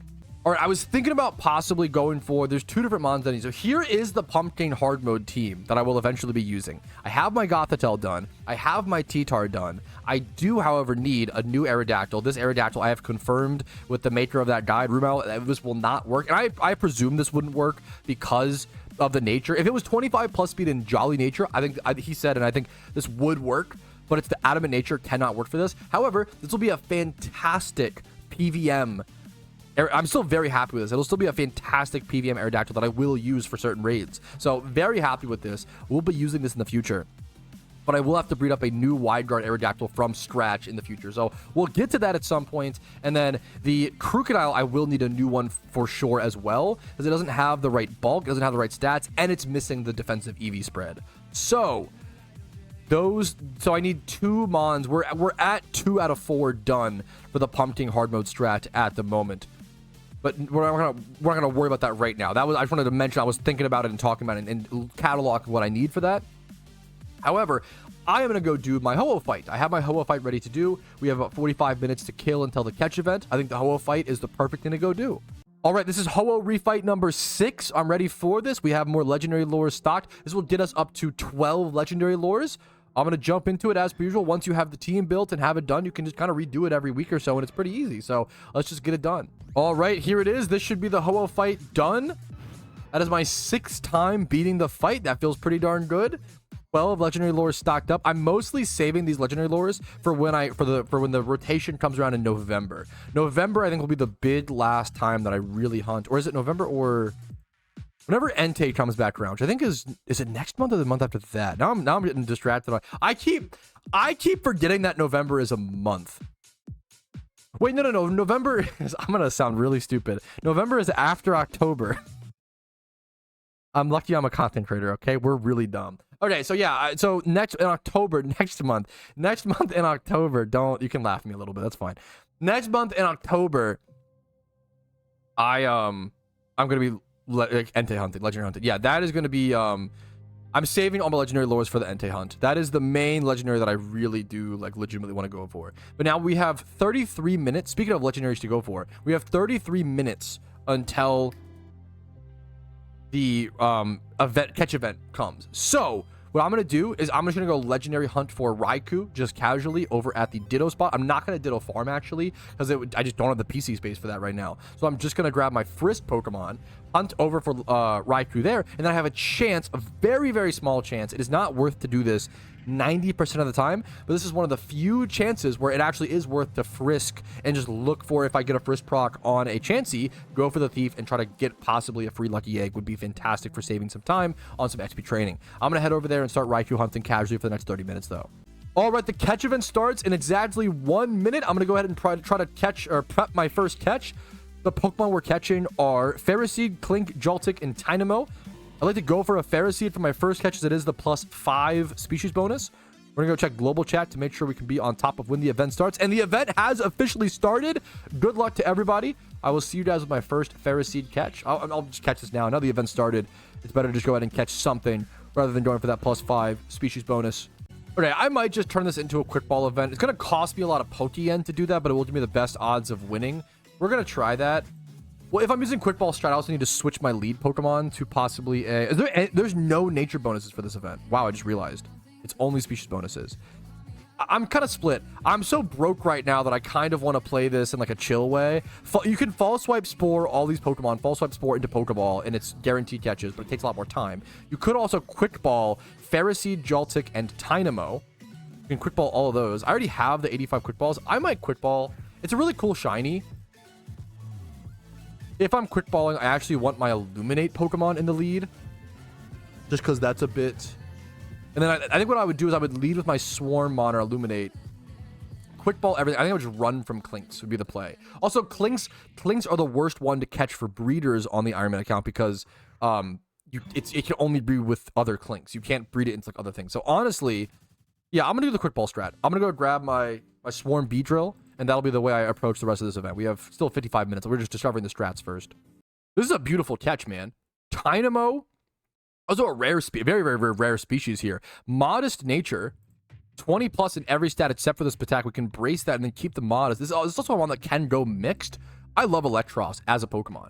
It's not really used much in PVM. It's mostly a PvP threat. But it can be used, I believe, in NU, typically, with like Assault Gear. It's a mon without any weaknesses. Because it's an electric type with levitate. So what you can do is go Assault Gear, make it like super tanky and do like Drain Punch. You can make it like really, really obnoxious and do a ton of damage. It's a good meme. All right, that is the catch event over. I don't think I got anything worth submitting, but I'm going to go check my box, see how many Pokemon we ended up catching, and sort by highest. We did catch almost exactly one. So we got one box that's 60. And then over here, we flooded over 63. 63 Pokemon were caught in total.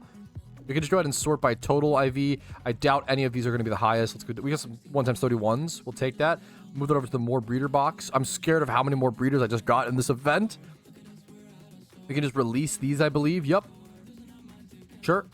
And then our best catch was that Tynamo that I called out. It's a 141 Tynamo, but it's also -5 because it's a Tynamo. So it's only like a 136 or something overall score. I'm not submitting that. It's not worth submitting. What's our lowest catch?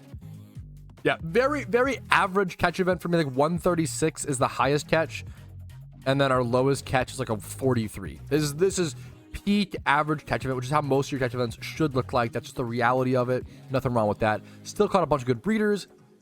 A bunch of good mons I'll hold on to. I'm going to go now start sorting things and seeing how many 1x31s we got. We got at least 2 so far. We have these 2 over that I already moved over here.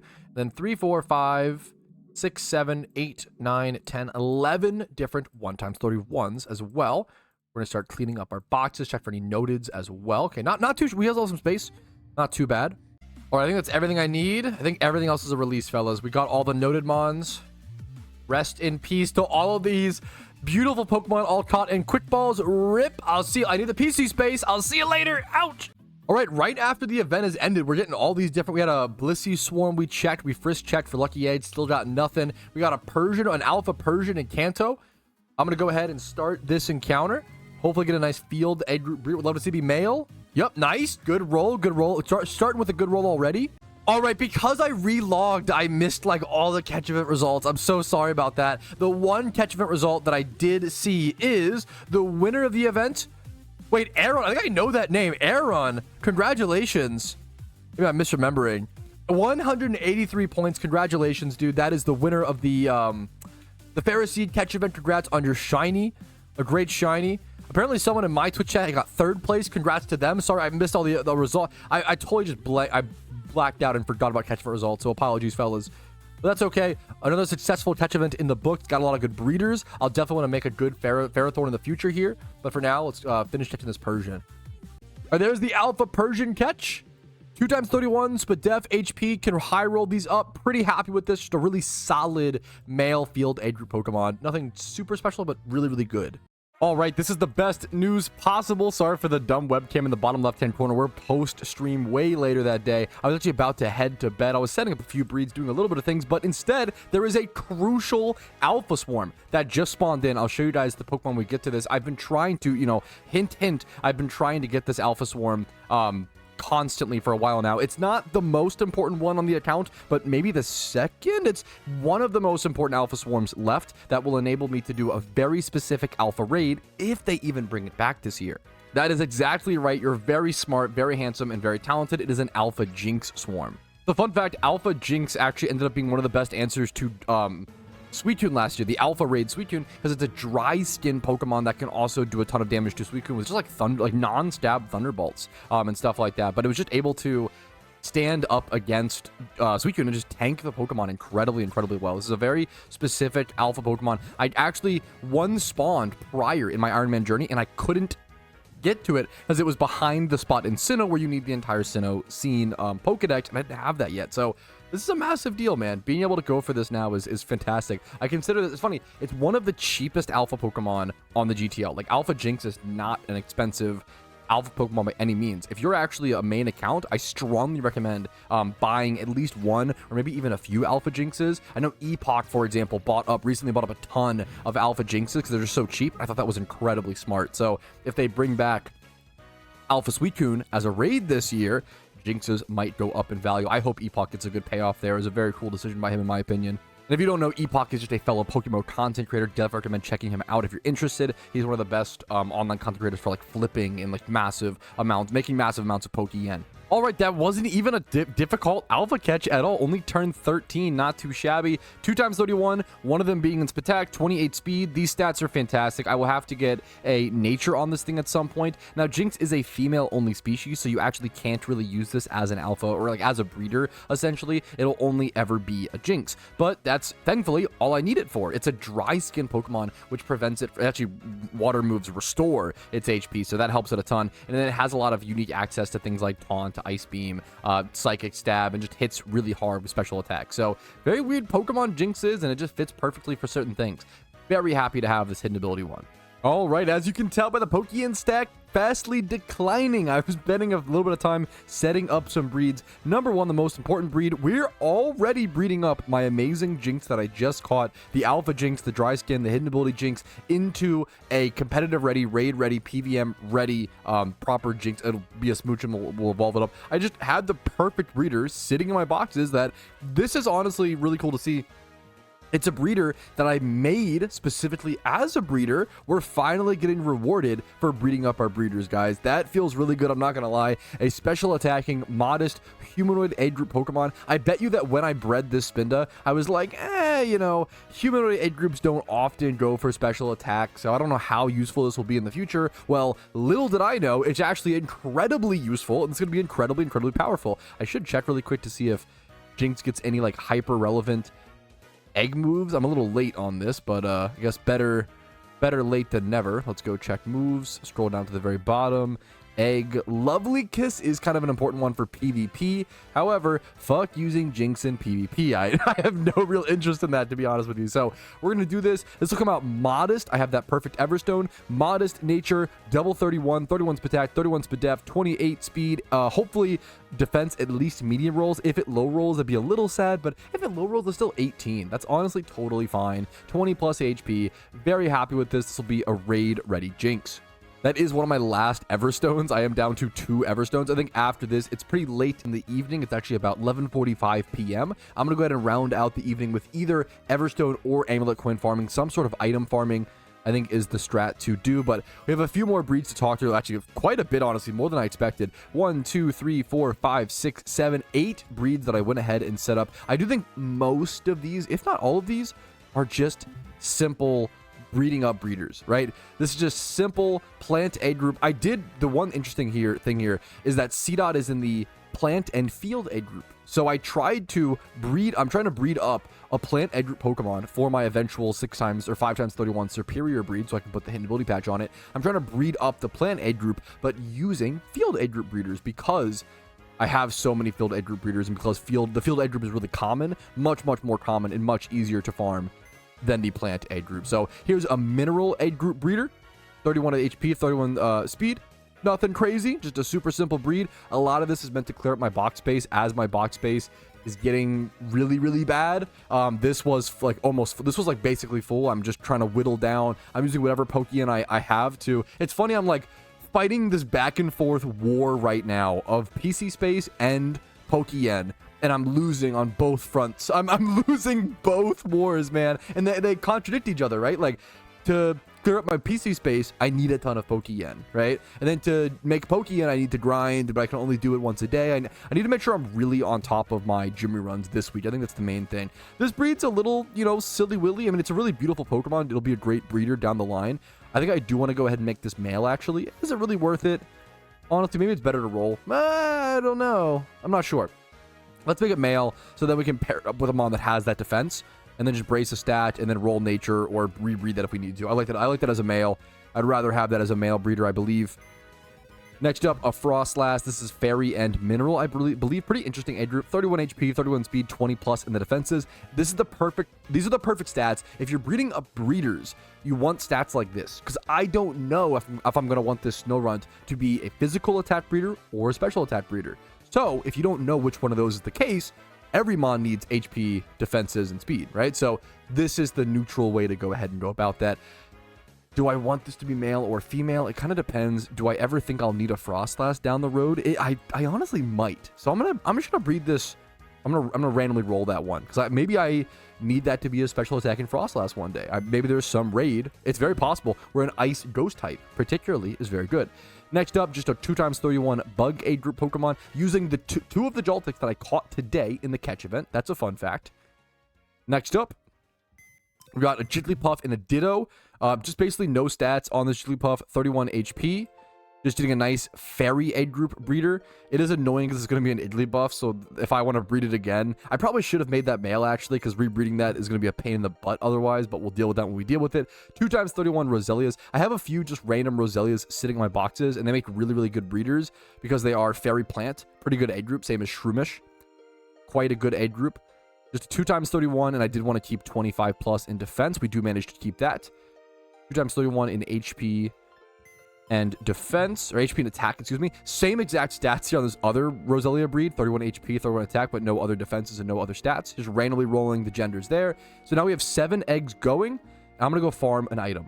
I do really want to farm Amulet coins since Pokemon is so crucial right now, but I also only have 2 Everstones, and I consider that to be a lot more of an emergency state than my 8 Amulet coins, right? Like the 8 Amulet coins, that can last me minimum 4 days if I do training runs, but at least realistically like 8 days, whereas this is not many breeds.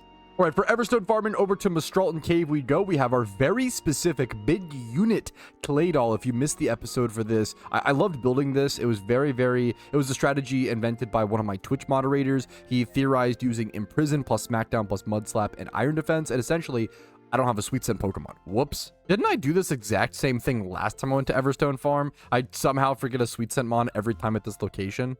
But it gives me a good chance to talk about, I used to use Frisked Bayonet at this location, but I actually don't anymore. Instead, I just put that away, grab my Sweet Scent Pokemon, and I just lead with my Claydol, click the Imprison every single time, and switch over to my Weaviles, Robin Hood, and Butt Scratcher, because the odds of the boulders here having an Everstone is so high. The odds are so high, there's not really a reason to even do the Frisk. You almost know every time there's going to be an Everstone, and it's so fast to just click Imprison and switch over to one of the Weaviles. All right, in the middle of some Everstone farming, but all of our eggs did hatch. I wanted to go ahead and look at them. Obviously, our Smoochum, we knew how this was coming out. It came out fantastic. That will get EV trained in the future. Our C-Dot rolled Modest, which could be relevant at some point if I want to use this as that superior breeder. Like, maybe I end up carrying this up to the 5x31. Maybe that's worth it. I'm not sure. It honestly might be at 3x31. Trubbish rolled Jolly. I don't think it's almost useful, but not quite, since my attack is not, quite there yet, but it could be. The Worm, all of these, okay, what are these nature rolls? This one was an Everstone, but like Modest, Jolly, like Timid, these are some of the best natures in PokeMMO in their respective stats.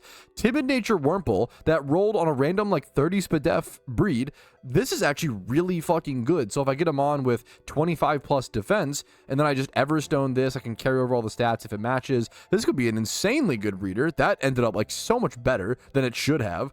Brave Nature Snowrun, that's nothing, understandable. Bold on the Joltik, not, nothing crazy, as it should be. And then a Careful Idly Buff. Okay, some normal breeds there, but also some really lucky ones as per usual. I think we also, just to be fair, I just do a lot of things on the Ironman. I think I also like call out my good luck a ton, but if you do 100 things in a day and 10 of them are lucky, you gotta, at some point you ask yourself, like how much is it the luck versus the quantity? Now, don't get me wrong, this account has been incredibly lucky. Okay, I've played PokeMMO for a long time. This is some of the most luck I've seen within this amount of time period, within the 805 hours or so that I've ever seen personally.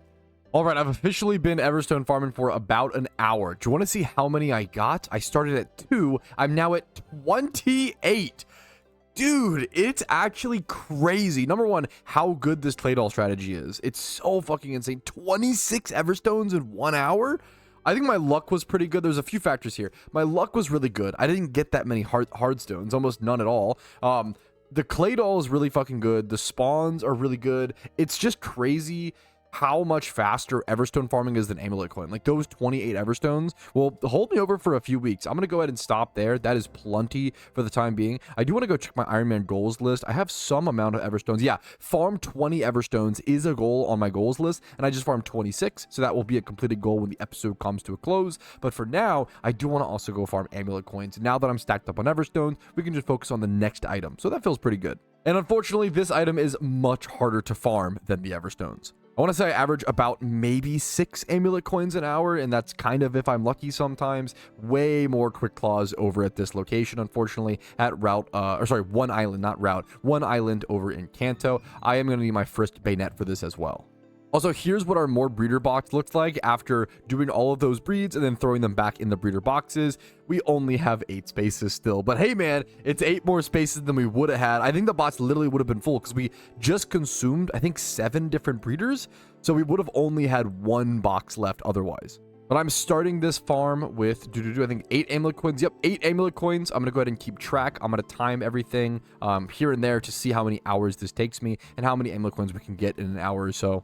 I also always stay recording whenever doing projects like this, just in case I get a shiny. I am up at around 45,000-ish, 44,000-ish total encounters dry, 35,000 on the official encounter counter. So it's possible we see something, but I'm kind of hoping I go drier. My absolute nightmare, absolute troll tier situation would be running into another shiny Ponyta right here. If you don't know, I have a lot of history with that shiny on my main account, and I even already have one on the Ironman account. In reality, it's a great shiny, and having a Ponyta and a Rapidash wouldn't be the worst thing in the world, but I just have some personal beef with it, a little bit of a vendetta.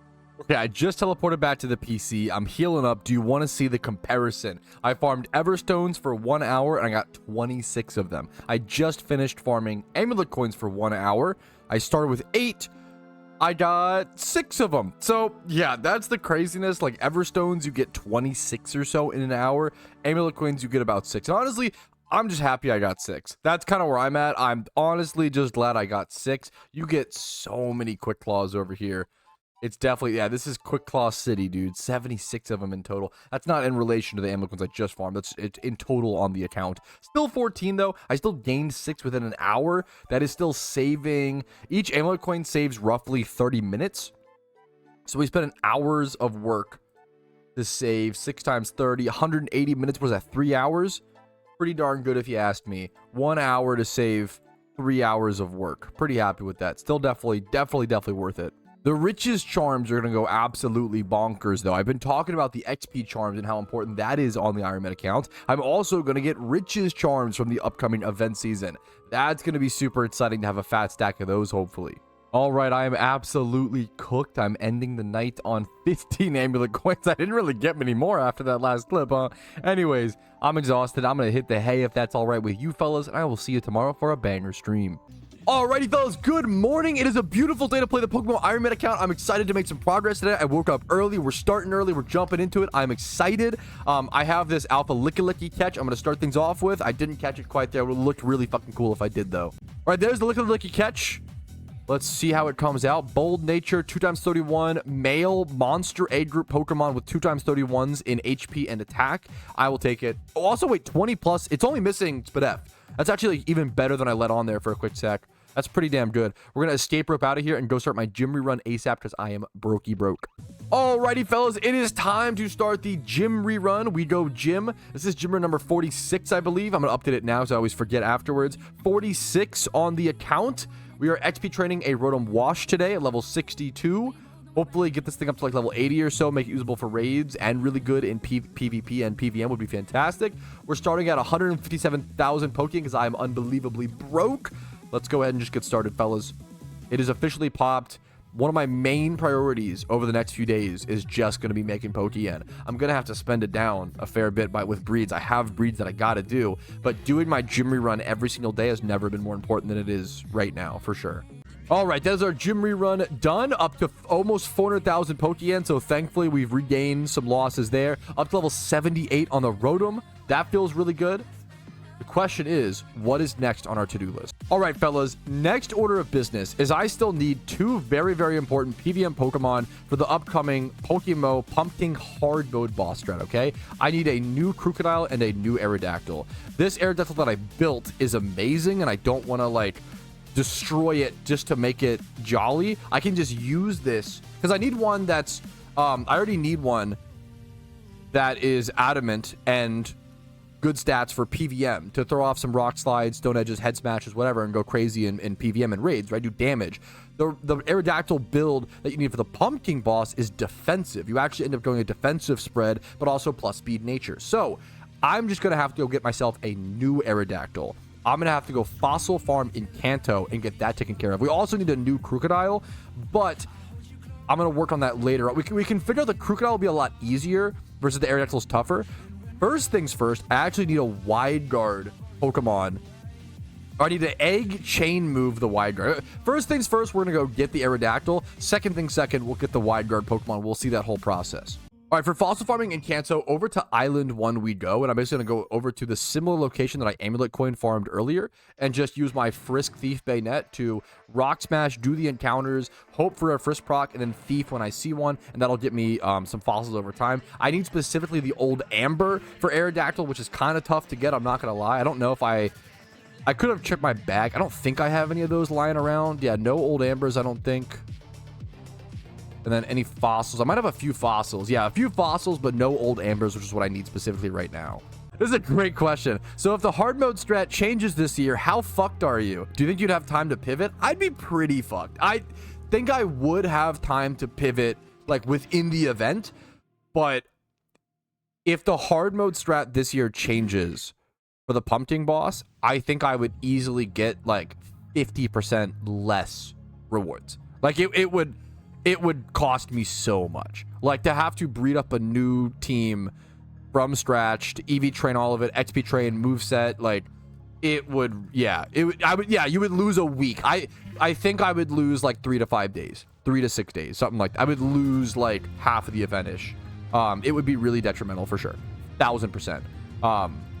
And that's part of playing an Iron Man account. That's the risk you take, dude. Oh, there it is. That actually took so long. Oh, it exploded after too. I got the one old amber. I only should need one old amber. Dude, that took a long time. That took like 30, 40 minutes. That was actually like, I got really weird luck. Very few frisk procs. That was tough. I'm gonna finish these few other rock smashes, but that was like, that was a lot for that one. I was expecting that to be like 5-15 minutes. That was like 30-40 minutes. That was quite a bit for that one old amber. We can finally work on our Aerodactyl though. All right, now it's time to actually pop our fossil. Any stats would be nice. Oh, it's not even the right guy. Any extra stats would be nice, but they're not needed. At the end of the day, I do want it to be female. Female would actually be like the best thing. I'm gonna have to pay for, I'm gonna have to breed with a Shido and pay the 21k to make it into a female just to start the breed, so I can put, just so I can put wide guard on it, because wide guard is crucial for this. Here's the old amber. A female Aerodactyl would be ideal. It's like a 12% chance to come out female, so I knew it was very, very low chance. That's okay. How the stats come out, it's dog shit. That's okay. That's okay. We can breed it up. That'll be the goal from this point forward. Let's go catch our, we need a Pelipper and a Mantine now, as well as to breed this with a Ditto just to make it a female, so we can actually get the egg move on it properly. It's a chain egg move we have to do now. All right, I'm just doing a really quick breed on this Aerodactyl just to like make it a female mostly. I'm gonna try to roll up some of the stats like this. I just try to find a Ditto that I had in my boxes. It had 30 SPDF, 30 HP. I could raise the HP, but I don't want to do that. I don't want to pay Pokien right now to raise the stats. It's gonna medium roll 20, which is honestly fantastic. I just want to maybe high roll some stats, breed it for as cheap as possible. I'm literally broke, by the way, you know, so I got to keep that in mind. I'm just trying to breed it into a female. Now we're gonna head over to Unova. We have that breed cooking and hatching passively. Head over to Unova. Get a we need a, oh, what is it? I'll have to double check. We either need I think a male Mantine and a female Pelipper, I believe. Because Mantine's water A, yes, and then Pelipper is water A flying. Yes. So we take a water A group Pokemon, Mantine, with wide guard, breed that with Pelipper, give Pelipper wide guard, and then we can transfer it to the flying A group, breed that with our new Aerodactyl. That's actually fucking Gigabrain. Wow, I hadn't thought about that at all. That is a really, okay. This is like a perfect example of how we're still learning the Ironman account. I have been so excited to breed up a 5x31 Snivy / Superior, and I've been planning like plant A group mons to do that, etc, etc. I can do that still, but I shouldn't use an ability patch, a grass patch on Snivy. I can actually save it. The reason why Veggie, fellow Iron Man, just explained, I didn't even think about this.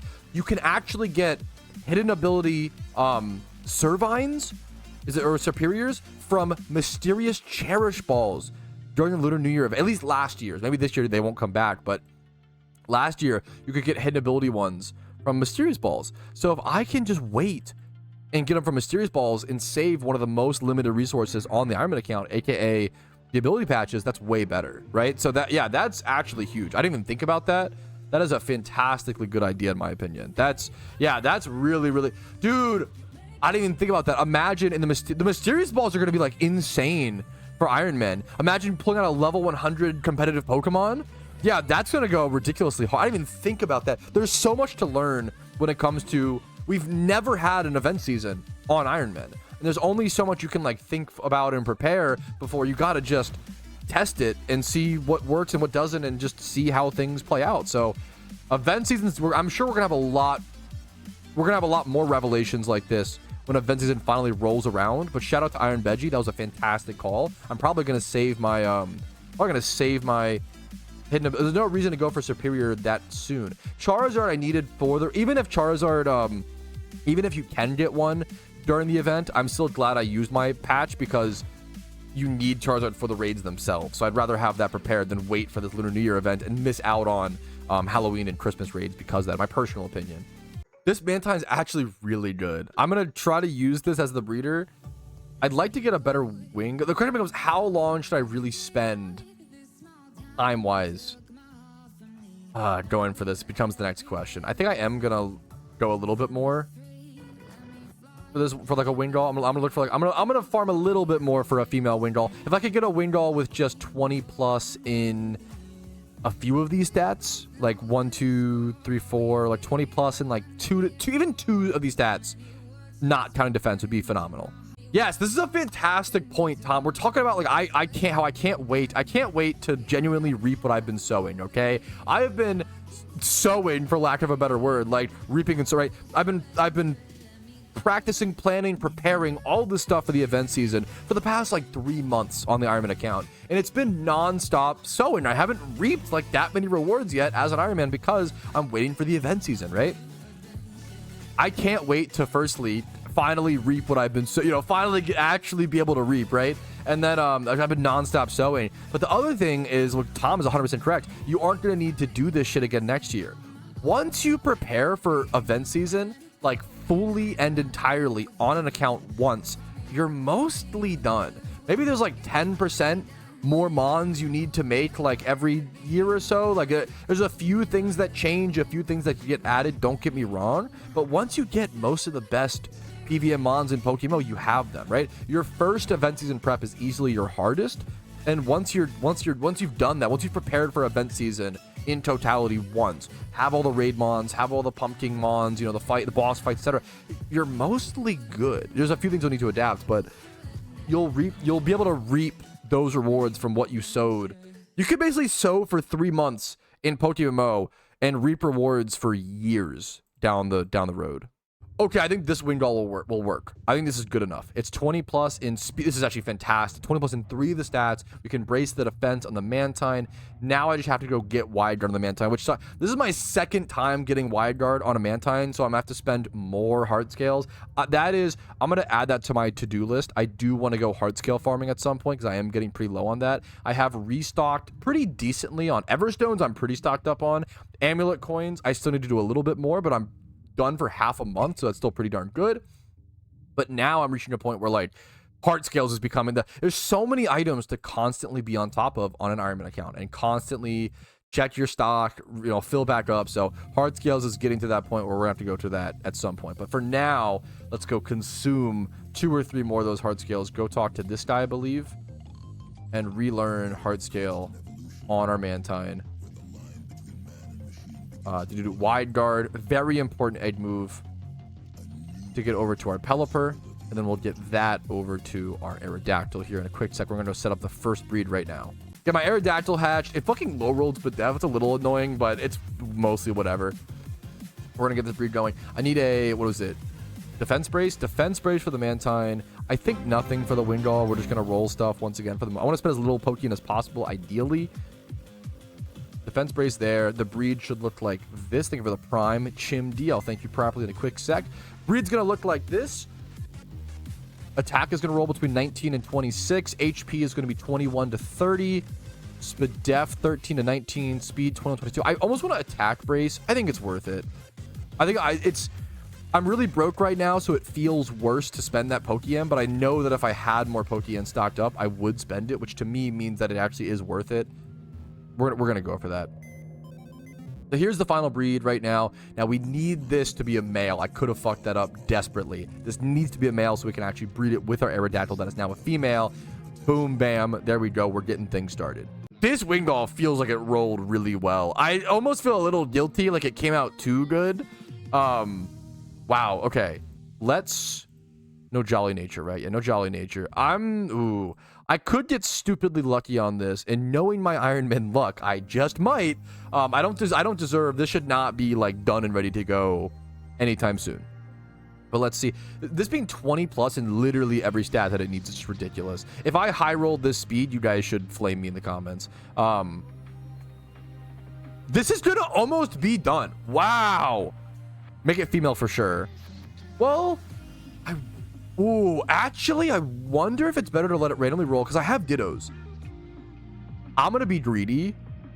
I have the egg move now. The egg move is why I needed it to be female at first. But now that I can use Dittos to breed it. It's going to save me 21,000 Pokemon. That is a lot. I don't have that many flying egg breeders anyway. I bet I breed with a Ditto anyway. I'm going to roll this. I'm going to see how it goes. We're going to roll this, roll the dice. We have Wide Guard now. I'm in a little greedy for this, but that's okay. I don't have many flying egg breeders anyway, so once we get to 2 times 31, if we breed 31 speed onto it, that's when I would go ahead and switch to flying egg group for sure. Let me go check Ditto.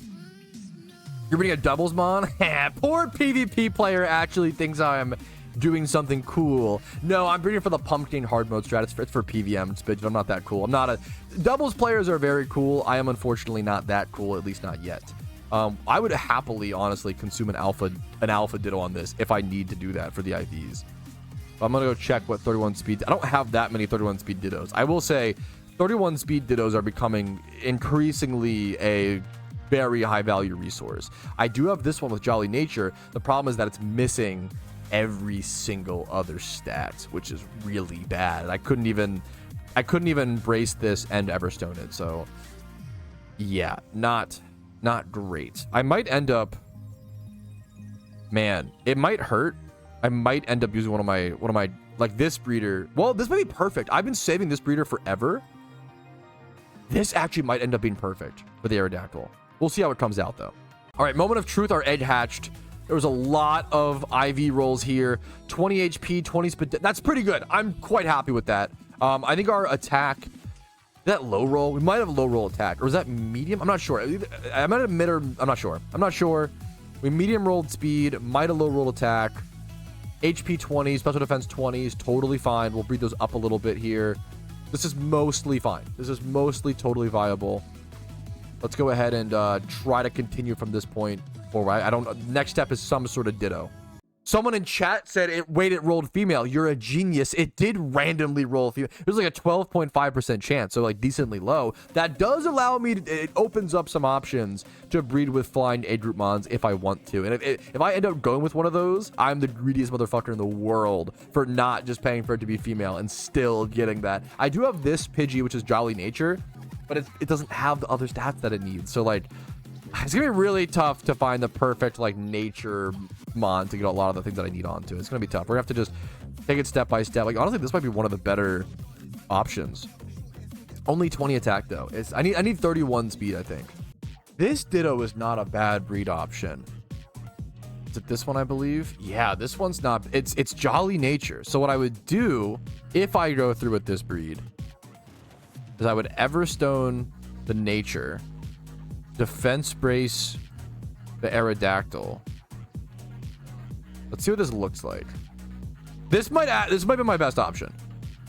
And then I'm gonna have to breed it again to raise the speed. So that'll leave me with a 20 plus HP, 22 medium roll attack, 20 plus speed F. The only problem is the speed. I think this is the best case scenario. I think this is actually fantastic. Jolly wide guard, pay for it to be female. Yes, I think, and I could high roll the attack, but not hoping for that. I think we go through with this and then breed it one more time with our own speed. All right, our Aerodactyl is hatched, and I think we're going to be consuming an Alpha Ditto to breed up the stats. It's super, super important.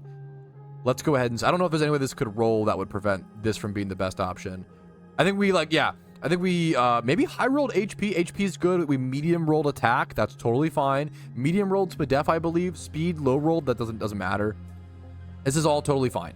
This is exactly what we were expecting. We have wide guard still. That matters as well. And now we just go get ourselves we get our Everstone. I put it in the PC. One second. We Everstone the Aerodactyl. Throw it in the PC really quick. We Everstone the Aerodactyl. We speed brace this Ditto. And we're going to have a Pumpking hard mode Aerodactyl ready. It's going to cost us a juicy Alpha Ditto. My other option was to use this God Breeder Ditto. But there's two problems with that. Number one, it could low roll the attack. And then also just bring the attack down to 20, which is not great. And then also, I just don't want to waste... I think this Ditto is more valuable than this Ditto. Even though this has more green numbers, right? This is a more complete Ditto with a timid nature. It's a amazingly perfect special attacking. Like, you cannot get a much better breeder than this on a Ditto. It's just going to be perfect one day. I've been saving it forever, but one day it's going to make the most perfect special attacking breeder Pokemon of all time, and I can't wait. So I will keep saving it until it's like the perfect breed.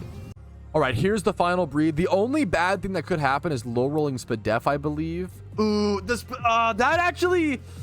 I don't think I have a better option. I think it's... Oh, fuck. That's kind of bad. Will that be enough bulk? Should I wait Oh, that's actually so awkward.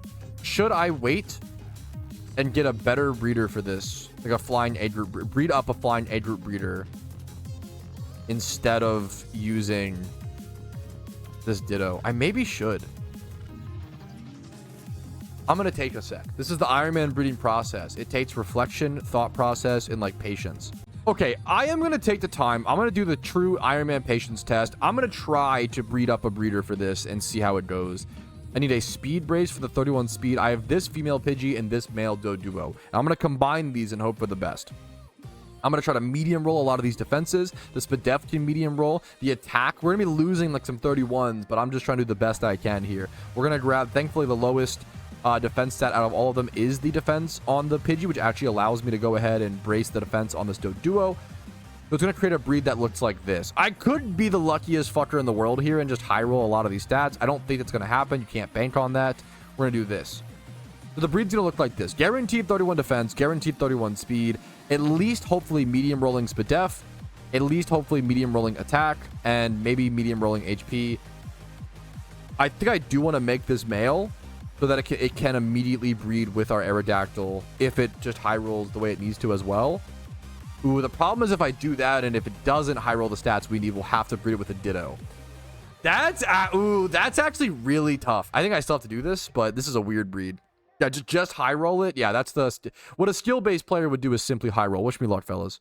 All right, it is finally that time, fellas. We have a lot of space we can go ahead and clear on the Iron Man team. It's been a while. I told people that after like 1 to 3 months, I'm going to start clearing space for inactivity. You can see how many players haven't logged in since June, right? Much love to you players. I hope you enjoyed the Iron Man experience while you did. And this is no disrespect towards you. Much love to you. But we have other players, other young, hungry Iron Men who want to be in the team. Anybody who's, let me set a date. Anybody who's not been online since like mid-July, 15-ish, can probably all be kicked. If you haven't been online in 2 months, it's probably time. I'm sorry. Yeah, salutes 07s to the fallen soldiers. This is with zero disrespect intended. This is just, look how inactive, dude. PokeMMO is a very seasonal game for a lot of people. Look at how inactive. I love the Iron Man team, but look, it's to be honest, look how inactive this is. Hit from team. I'm sorry, soldiers. I love you all very much. You're very respectable gamers for even giving the Iron Man game mode a shot. You know, for giving it a solid try.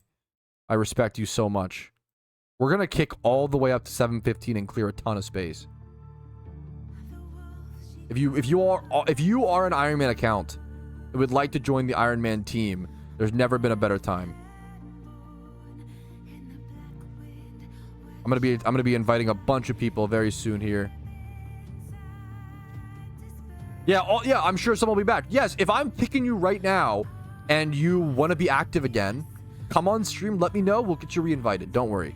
It's not, it's not a permanent kick forever. It's not a banishment. It's just for now. For those who are inactive, so we can have more space. I don't want to kick anybody. It's not a thing I look forward to, but it's to clear space for other players. All right, there we go, fellas. There we go. That is a lot. How many? We went from 150 out of 150 up. Let's see how much space we have now. We just kicked like 40 players. Almost 40. Oh, like almost a third-ish. Maybe like 30%. That's a lot. We just have a lot more space now, fellas. Hell yeah. That's good news. Anybody who wants in, I'm going to start inviting people. Post IGNs in chat and make sure you're online and active and such. All right, we have a lot of Ivy rolls on this breed, man. This could have gone a lot of ways. Let's check it. We high rolled attack. Was the defense also? No, we braced that. We braced this, We high rolled attack. We got lucky on one of them. And then the Spidef medium rolled, I believe. This is pretty good. We high rolled one of the 31s. That's pretty insane. The problem is we have to high roll it again, don't we? The problem is we have to high roll it twice. If I high roll this twice, I will chug a beer from the back of my fridge. It's probably like chocolate flavored or some shit on stream. Because the odds of me high rolling this twice is crazy. Well, let's do it, man. This might be the final breed. Oh, this... Oh, plus my HP's 20... Okay, this is actually going to be so good. Wait, I'm so hyped for this. This is actually going to be fucking perfect. Dude, this Aerodactyl was a fucking journey. I had to breed 2 different Aerodactyls. I had to get Wide Guard twice. I had to use ton of Dittos, tons of good IV Pokemon consumed from my boxes. I'm going to randomly roll the nature or the gender. I'm going to put it in a luxury ball, but this should be the end of the Aerodactyl journey. And this leaves me with one Pokemon to make for the Pumpkin hard mode strat. Only one left. Okay. If this at least medium rolls HP. That's the beautiful breed, man. It's ready to go. It's Jolly Nature Wide Guard. If the attack high rolls, we're going to shotgun something on stream. Let's see how it goes, man. Wish me luck, fellas. Thank you, chat. Okay, it hatched. It's time. It's time for the Aerodactyl. Twitch chat made a gamble on this. Let's see who wins. If the 31 attack actually rolls. It low rolled. Get absolutely fuckered. That's okay. This is an amazing Aerodactyl that I will happily use in the Pumpkin fight. 24 HP, 22 attack, 22 Spidef. It's good enough. 31 defense and 31 speed and Jolly. This is, with Wide Guard, a fantastic, very specific Aerodactyl that I will have to EV train in a very specific way. My mouse is not working. I need to put it in the PC. I'm going to go grab this, put it in my comms box. We will EV train it later. All right, but I plan to take a chill evening on the iron from this point afterwards. I'm really happy to have that Aerodactyl done. I'm going to go ahead and do some single encountering just for Raikou chance. Not even going to go for any Ditto catches or anything like that. Just hoping for a random little Raikou chance. I like the idea of honestly just running back and forth. Kind of shiny hunting. Shiny hunting, going for Raikou chance, and just getting maximum encounters. Just casually for maybe an hour, maybe 3 maximum, but I doubt I'll even do that. Just a little bit. I'm going to go ahead and actually, whoopsie. I'm going to change my encounter counter. I'm going to make a trip and start a new trip, and this will track how much progress I make on this little section while going for Raikou tonight. Holy shit, I just thieved my first ever lucky egg off of a Chansey on the Ironman account. That's actually sick. Wow. I'm going to save that. That is like literally one of the most valuable items I could get on the account. I just got it while passively hunting for Raikou, just legendary hunting. And what I do is I lead my Swarm Beedrill and I pop lures and I run back and forth. And then if I encounter a Chansey, I just quickly hop over to my Bayonet. Doesn't take too long at all. Bam. That's actually so good. I mean, is it worth to sit here and do this for lucky eggs? Absolutely not. We discovered that recently. I'd much rather farm Dittos here 99% of the time, but right now I just feel like shiny hunting. I feel like I don't really want to catch Dittos right now. I want to maximize my my encounters, go for a shiny, go for a Raikou. So hell yeah, man. This is actually fantastic. This will double my XP at some point double my XP for an hour. So that will save me. A lucky egg represents 1 hour of time save, which that is a beautiful thing. That's a lot of time. Alrighty, fellas, we are starting another day on the Ironman account, but today is going to be a little bit different, okay? I am going to be doing something a little special. Well, not that, but wait a minute, hold up. I'm not going to be breeding. I'm not going to be preparing raid Pokemon. I'm not going to be EV. I have been doing nothing but breeding, EV training, XP training, preparing raid Pokemon for the past, like, week, dude. I kind of need a break, and I just want to grind. I just want to run back and forth. I miss shiny hunting, okay? Weirdly enough, maybe it's Stockholm Syndrome. I even miss legendary hunting a little bit. So today, I'm going to do my gym rerun. We're going to pop our Amulet Coin right now. I'm going to do my gym rerun. And then I'm just going to grind for the rest of the day. I'm going to legendary hunt at Raikou. I'm going to maybe get a lucky egg if I get lucky. That'd be fantastic. Some extra lucky eggs would be awesome for XP training in the future. I'm going to go for Raikou and maybe a shiny. That's what I'm going for today. Just straight running back and forth for the whole stream. There probably won't be that many Iron Man clips unless it's like an alpha spawn. But from here, I will see you guys with the loot from the Jimmy run. We're starting at 257,000 Pokeyen as well as a Togetic at level 40. I need to get a shiny stone for this. I actually don't have a shiny stone, so at some point I will have to farm a shiny stone. I don't know the best way to do that. We'll figure it out at some point, but we'll figure out getting the best way to get a shiny stone and eventually evolve this into a Togekiss for both PvP and PVM down the road. Dude, that is a crazy thing I haven't even thought about on the Ironman account is how much do I care about like specific particle effects on the Iron Man account. So when you defeat the Pumpking boss on hard mode, every single Pokemon in your party gets the limited Halloween particle effect. And do I want to like store up Dittos prior to the event? This is also true for main accounts. If you're a main account, you might want to consider this. Do I want to, number one, store up Dittos, or even better, store up Alpha Dittos or Alpha Breeders prior to the event season so that you can put tons of particles on those mons? I'm going to have to think about how much I want to do that on the Iron Man, how much I care about that. Like, should I save up a box of Dittos prior to the event? Like, maybe. I probably should at least save 30, I think. I should at least get 30 Dittos and put them on so I can breed those with the rare species that I have in my boxes right now. That would actually be amazing. There's so much to consider with event season. Like, I've been preparing for event season nonstop for the past like 2.5 months. Haven't even sat down for a second to think about what you just mentioned, Xanarchy, in chat with the particle effects. So yeah, I'll have to figure out the plan for that for the Iron Man account and maybe even for the main account. If you're a main account player watching this, make sure to get your plan in order as well. All right, here is our gym rerun coming to a close. I don't have enough time for any other gyms, so that's okay. 484,000 Pokeyen now in Togekiss or Togetic up to level 71. I still need a Shiny Stone before I can ever evolve this, but we'll get to that in the future. Now, I'm going to head over to Jodo. Go over to the Raikou spot, go over to the Chansey spot. I'm going to bring my first Bayonet so I can check if there's lucky eggs. I do have my first ever lucky egg on the account. Every single lucky egg represents 1 hour saved of XP training, so if I can get those passively while going for Raikou and while shiny hunting, that'd be amazing. So, let's go for it, fellas. All right, we are starting at 131 lures today. We're using our Swarm Beedrill to lead to get 10% increased encounters. We also have our Frisk Bayonet in the back we can switch to if we ever encounter a Chansey. We're also going to go ahead and switch, actually. I have a trip that I've started. This is all Entei, or Raikou, sorry, I keep saying Entei. Raikou-based encounters. I think I got one wild horde of Seal on the way here, but it is what it is, okay? For the most part, this is all my Raikou encounters so far. I've also gotten one lucky egg within these encounters. Let's keep track and get started, fellas. Okay, we have a Thief here on a Chansey hoping for a lucky egg. No, that's so good. Wow. 2 lucky eggs and 546 encounters. Okay, maybe I had an unlucky hour during my one test. That's so good. Each one of these lucky eggs represents an hour. 1 hour of time saved. I've now saved 2 hours of time. It's so severe. It's so good. They're so powerful on an Iron Man account. I'm gonna do so much XP. No way. If I get back-to-back lucky eggs, it's a grinding day. If I get back-to-back lucky eggs, I will chug something. There's no shot. The odds of that are like. What if I accidentally didn't even take the item off? That could have been detrimental. Let's see. There's no way. No way we actually frisk an item there. No way. No, it's probably an oval stone. I'm gonna guess oval stone. There's no way it's lucky egg. No fucking shot. Okay, the math. That's actually crazy. You have no idea how insane that is. It is a 5% chance to find Chansey here.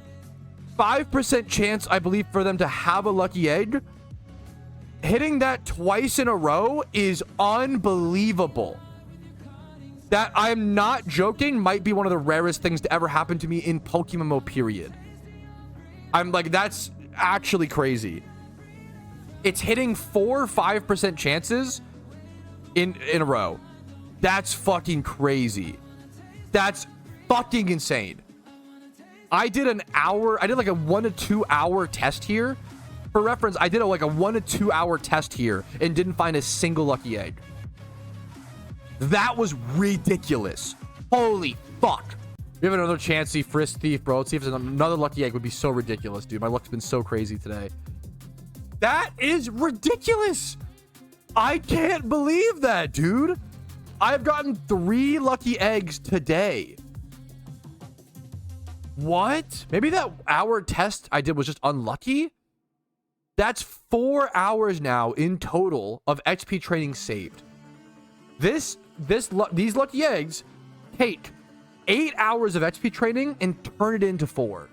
I cannot overstate how immense, how powerful that is, how much time these are gonna save me.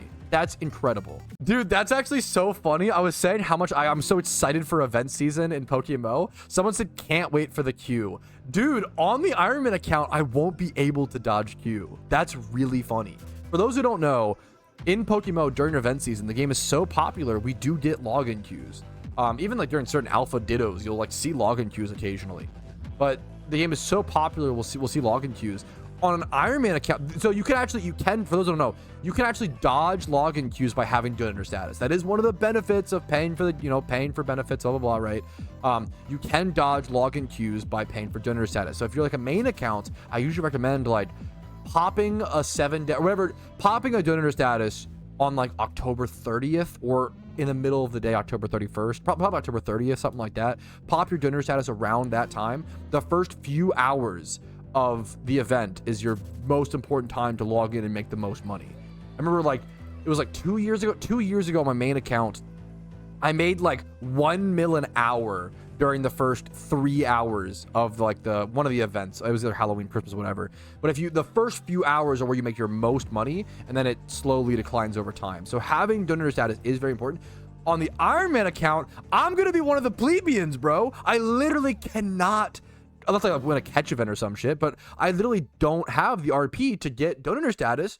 I can't skip the queue. I'm gonna be in fucking queue, boys. Which is kind of base, kind of a cool way to. I'm one of the people, man. No fucking streamer benefits. Alrighty, fellas, we got ourselves an alpha encounter over on the Iron Man account, an alpha Golbat, thanks to Connell Cooper, who called that out super quickly in Twitch chat or YouTube chat. We're gonna go ahead and do this encounter. Should be a pretty good flying egg group breeder, or I don't know if the ability, I think it's infiltrator is the ability here, which can matter in certain cases. It allows you to hit through substitutes, if I recall correctly. Right, here's the Golbat catch. Timid Nature's pretty cool. 31 defense, 31 spot. This is a really good catch. 166. The only stat not above 27. Holy shit. Double 31, double 30, 27. The only stat not above 27 is HP. That is a beautiful catch. Will be a fantastic flying egg group breeder. Hell yeah, dude. Golbat's a powerful mon as well with Eviolite. That is sick to see. Back to the Raikou hunt we go for now. I've been on my trip encounter, so I didn't notice. I am over 37,000 total encounters to my last shiny now, which is actually 37,000 plus 9k, so I'm like 46,000 encounters dry. So I am starting to get up there in terms of encounters on the Iron.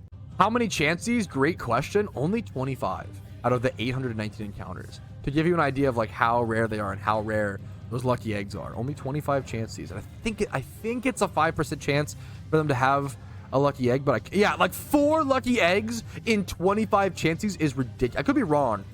I'd love to like more long-term test this. Maybe the 5% chance that I know is wrong. Maybe it's like a different number, We'll have to do some testing for sure. All right, quick little clip update, little post stream. I have been playing a little bit off stream. I ended stream with around 1,000 total encounters on my new trip. I did just thief actually actually probably still on my bed now. Yeah, you go. I just thiefed a Lucky Punch on a Chansey. Not a really cool item, but it's something, dude. Why not? Obviously, Lucky Eggs are really the only item you want on the Chanseys. You have a chance for Ovalstone, Lucky Punch, or Lucky Egg. Lucky Egg is really the only real valuable item there. Once again, at around 1,000 encounters post stream, so I've done about 237 or so off stream. I've been doing it for about an hour or so casually, maybe like a little bit over an hour, but just a quick little post stream progress. Hopefully I'll see you guys with some more single encounters towards Raikou or any more Lucky Eggs, Raikou chance, or possible shiny chance. All right, I Raikou hunted on and off all day. We made a ton of progress. This is the final clip you guys will see of me for the night. And I went ahead and made a little notepad document because of course I did, showing off all the stats and everything that was gained or lost during this journey. So first things first, what we started with 130 lures at the start of today. Now we're down to 66 lures. So it did cost us a fair bit of Pokeyen and lures. I'm gonna calc that here in a quick sec. First things first, 130 lures minus 66 gives us 64 lures consumed. And I believe these lures are 1,500 apiece. Yes. Times 1,500 Pokeyen a piece. I'm terrible at typing. 1 sec, excuse me. 1,500. Just correct. There we go. 96,000 Pokeyen consumed in lures. That's pretty crazy. That's, I want to say a third. Well, more than that. Like 40%. Wow. It's like 45% of our gym reruns profits, our daily profits, all consumed within a day's work of popping expert lore. So that's a lot, man. That's something to be considered. That is a fair bit. However, don't worry. We made other progress as well, of course. We also started at 500 encounters on our trip, and I'm now up to 2,000 encounters. Let's go check my total encounters as well. 38,000 on this, plus the 9,000 from the encounter counter. So at around 47,000 encounters total dry. But we did get, let's see, what is that? 1,500, pretty clean. 1,500 encounters, pretty clean, easy number to track there. And then lucky eggs. This is the number that fucking blew me away, and I cannot believe, because I literally tested this spot previously and I didn't think this was viable or worth doing because of how few lucky eggs I got. I don't know what happened. I don't know if I was entirely wrong or just if I think today was super lucky. I think that's part of it, but I'm sure there's more at play here because 8 lucky eggs. What the flip? What the freak? What the fuck? What happened? I got one last night. So, and within 24 hours, I've gotten all of these lucky eggs. Within 24 hours, I've gotten 8 lucky eggs. Once again, for reference, this represents 8 hours saved. 8 hours of my life. A full workday saved because I farmed here while going for Raikou. That's crazy. That is so actually insane. It's so much time that's going to be saved in the future. Like 100% XP boost for a full hour is massive. It's monumental. It's game changing. There's such a powerful item. So now I have 8 lucky eggs. That's 7 for the day, but 8 within the past 24 hours entirely. So this alone is ridiculous. Like that alone is just absolutely, I didn't mean to would log out. Absolutely beautiful. As you can tell, I'm just misclicking all over the place, stumbling over my words. I'm very tired. It's just past 1 a.m. I'm going to hit the hay, and I'll see you guys tomorrow morning for a beautiful stream. Alrighty, fellas, it is yet another beautiful day on the Iron Man account, and I'm trying to become not broke, okay? We're at 484,000 Pokeyen, 827 hours played, and I have a Nuzleaf over here that is level 65 that I'm going to turn into a PvP Pokemon and a raid Pokemon here by getting it to level 80 today and make sure it's completely done. Then I can go ahead and Leaf Stone. I can go ahead and Leaf Stone it now, honestly, if I have a Leaf Stone. Let's go see. Any ETH Stones in the chat? You know what? I do have one. Let's just go ahead and do it. Get ourselves a Shift Tree. Make that evolution. I'm going to pop an Amulet coin here in a quick sec. Hopefully level this thing up. Hopefully make some Pokeyen and see you guys with our progress after the Jimmy run. After the Jimmy run today, I'm going back to Raikou Jail. I'm going back to Raikou Jail. I'm really enjoying the hunt, honestly. I've been blown away by the rewards from the Raikou hunt on the Iron Man account. The lucky eggs that I've gotten have literally just fucking flabbergasted my ass. And then so I'm also like doing pretty well. I didn't realize, dude, I'm already like halfway to Raikou on average in like one day. Like I'm actually pretty fucking proud of the encounters I did. I did 1,500 encounters yesterday, about 500 the day before. It was later that day, not the whole day or whatever, but like I'm at 2,000 encounters. Also, I've easily done around 500 passive encounters as well that weren't tracked, farming Dittos and things like that. So yeah, I'm feeling pretty good about the Raikou hunt. I think I definitely could get Raikou this month pretty safely and easily. Hopefully we see that. I'll see you guys at the Raikou spot after this Jimmy run. All right, just completed our last gym for the gym run. Up to 700k. That actually feels pretty darn good in my opinion. And then shift up to level 79. Just one level off of level 80 to be done ready for raids. I'm going to go ahead and throw everything in the PC. Go grab whatever the team. I can actually just do this. Watch this. Boom. Boom. Perfect. Beautiful. Move this over here. We can now go back to our Raikou hunt. I'm hoping to get a little lucky on Raikou. Once again, my last legendary hunt was 23,000 encounters dry. I'm hoping RNG evens out a little bit. I get a little lucky on this one, but we'll see how it goes. I'm 2,500-ish encounters total if you count the Ditto hunting as well for Raikou, but 2,000 into this exact trip. Let's go do more encounters for Raikou, pop more lures. We probably might run out of lures today, which is actually crazy if I do a lot of hours. We'll see how it goes, but let's jump into the Raikou hunt. Hopefully I'll see you guys. Hopefully the next clip you see will be me with a nice big Thundercat. Yeah, this is actually really funny. Shout out to my Discord, dude. It's not even due to me. It's the amazing people in my Discord. So they discovered this strategy of how to get to this. There's an alpha Clefable right now over in Sinnoh. And what you do is you strength push this. There's a boulder. Yeah, here you can see it. You strength push this boulder, and then once you're here, you relog to reset the position of the boulder. Because otherwise you can't pass through it, right? So you relog, reset the boulder, and now you can just walk. That is a really genius fucking strat. And if you are in my Discord and go to alpha callouts, it's the best way to find the fastest ways to get. I just actually found a nugget as I clicked this rock on accident. That's hilarious. Dragon Dance TM, hell yeah. It's the best way is my Discord alpha callouts. Not due to me, because it's because of my community and amazing people in there.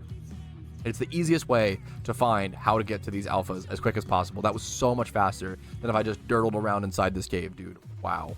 Okay, that was a really easy alpha catch. Turn 9? That was not too shabby. I was like, that's like one of the earliest turns I can catch an alpha. And it's got, oh, and the nature? Wait! This is competitive ready Clefable. Calm nature, 31 speed, 20 plus in every stat except for the. It's done. We're done. It's done. It's done. It's done. This is a competitive ready PvP PVM. I don't know what I use for in PVM, but like, yeah, classic Iron Man luck. This is done. This is ready to go, man. I can just make this a disgusting. The problem is I don't know if I could use Clefable in PvP and sleep at night. I hate it, dude. It's really gross.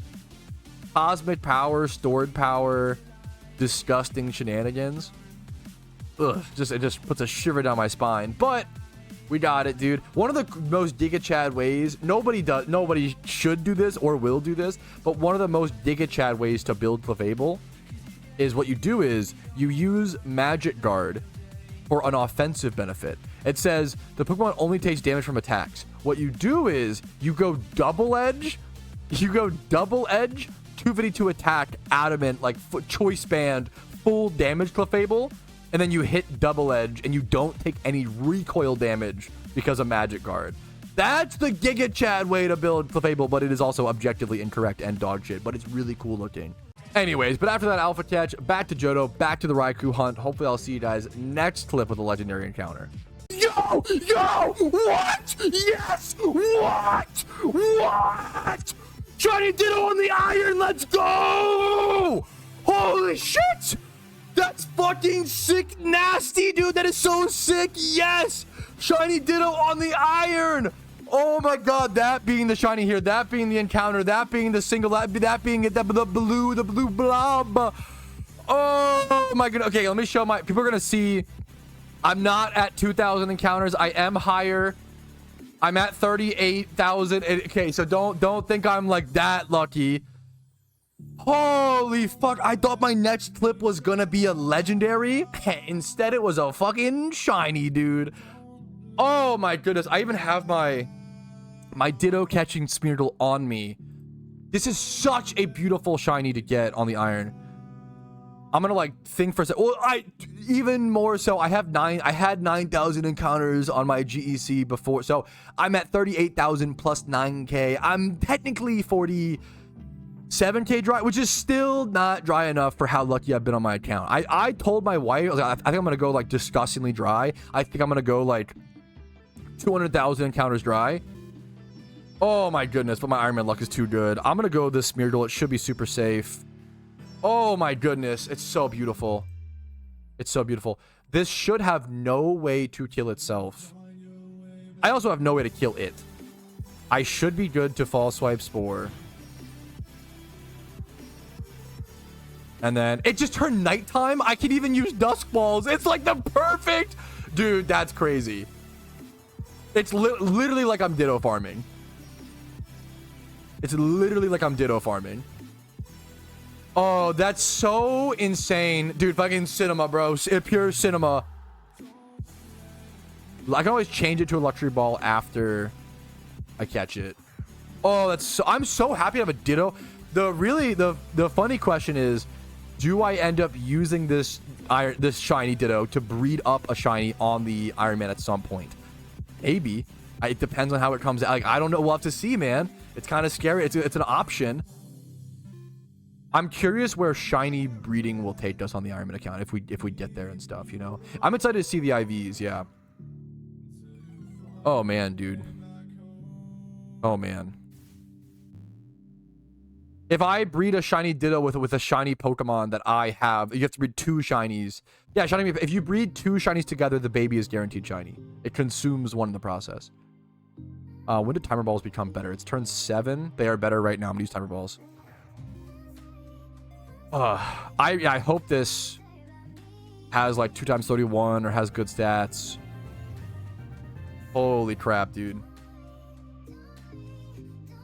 31 HP. Ditto encounters 1440. I love this. This is my first time seeing this screen, dude. This is my first time seeing this screen. This is 31 HP. It's fine. It's a competitive Ditto, isn't it? Isn't this all you need? All you need for a competitive Ditto is 31 HP. Isn't that true? Isn't that the meme? Comp ready? It's basically comp ready. PvP Ditto. Yes, wild card. You need hidden ability though? That is true. Oh, that is so cool, man.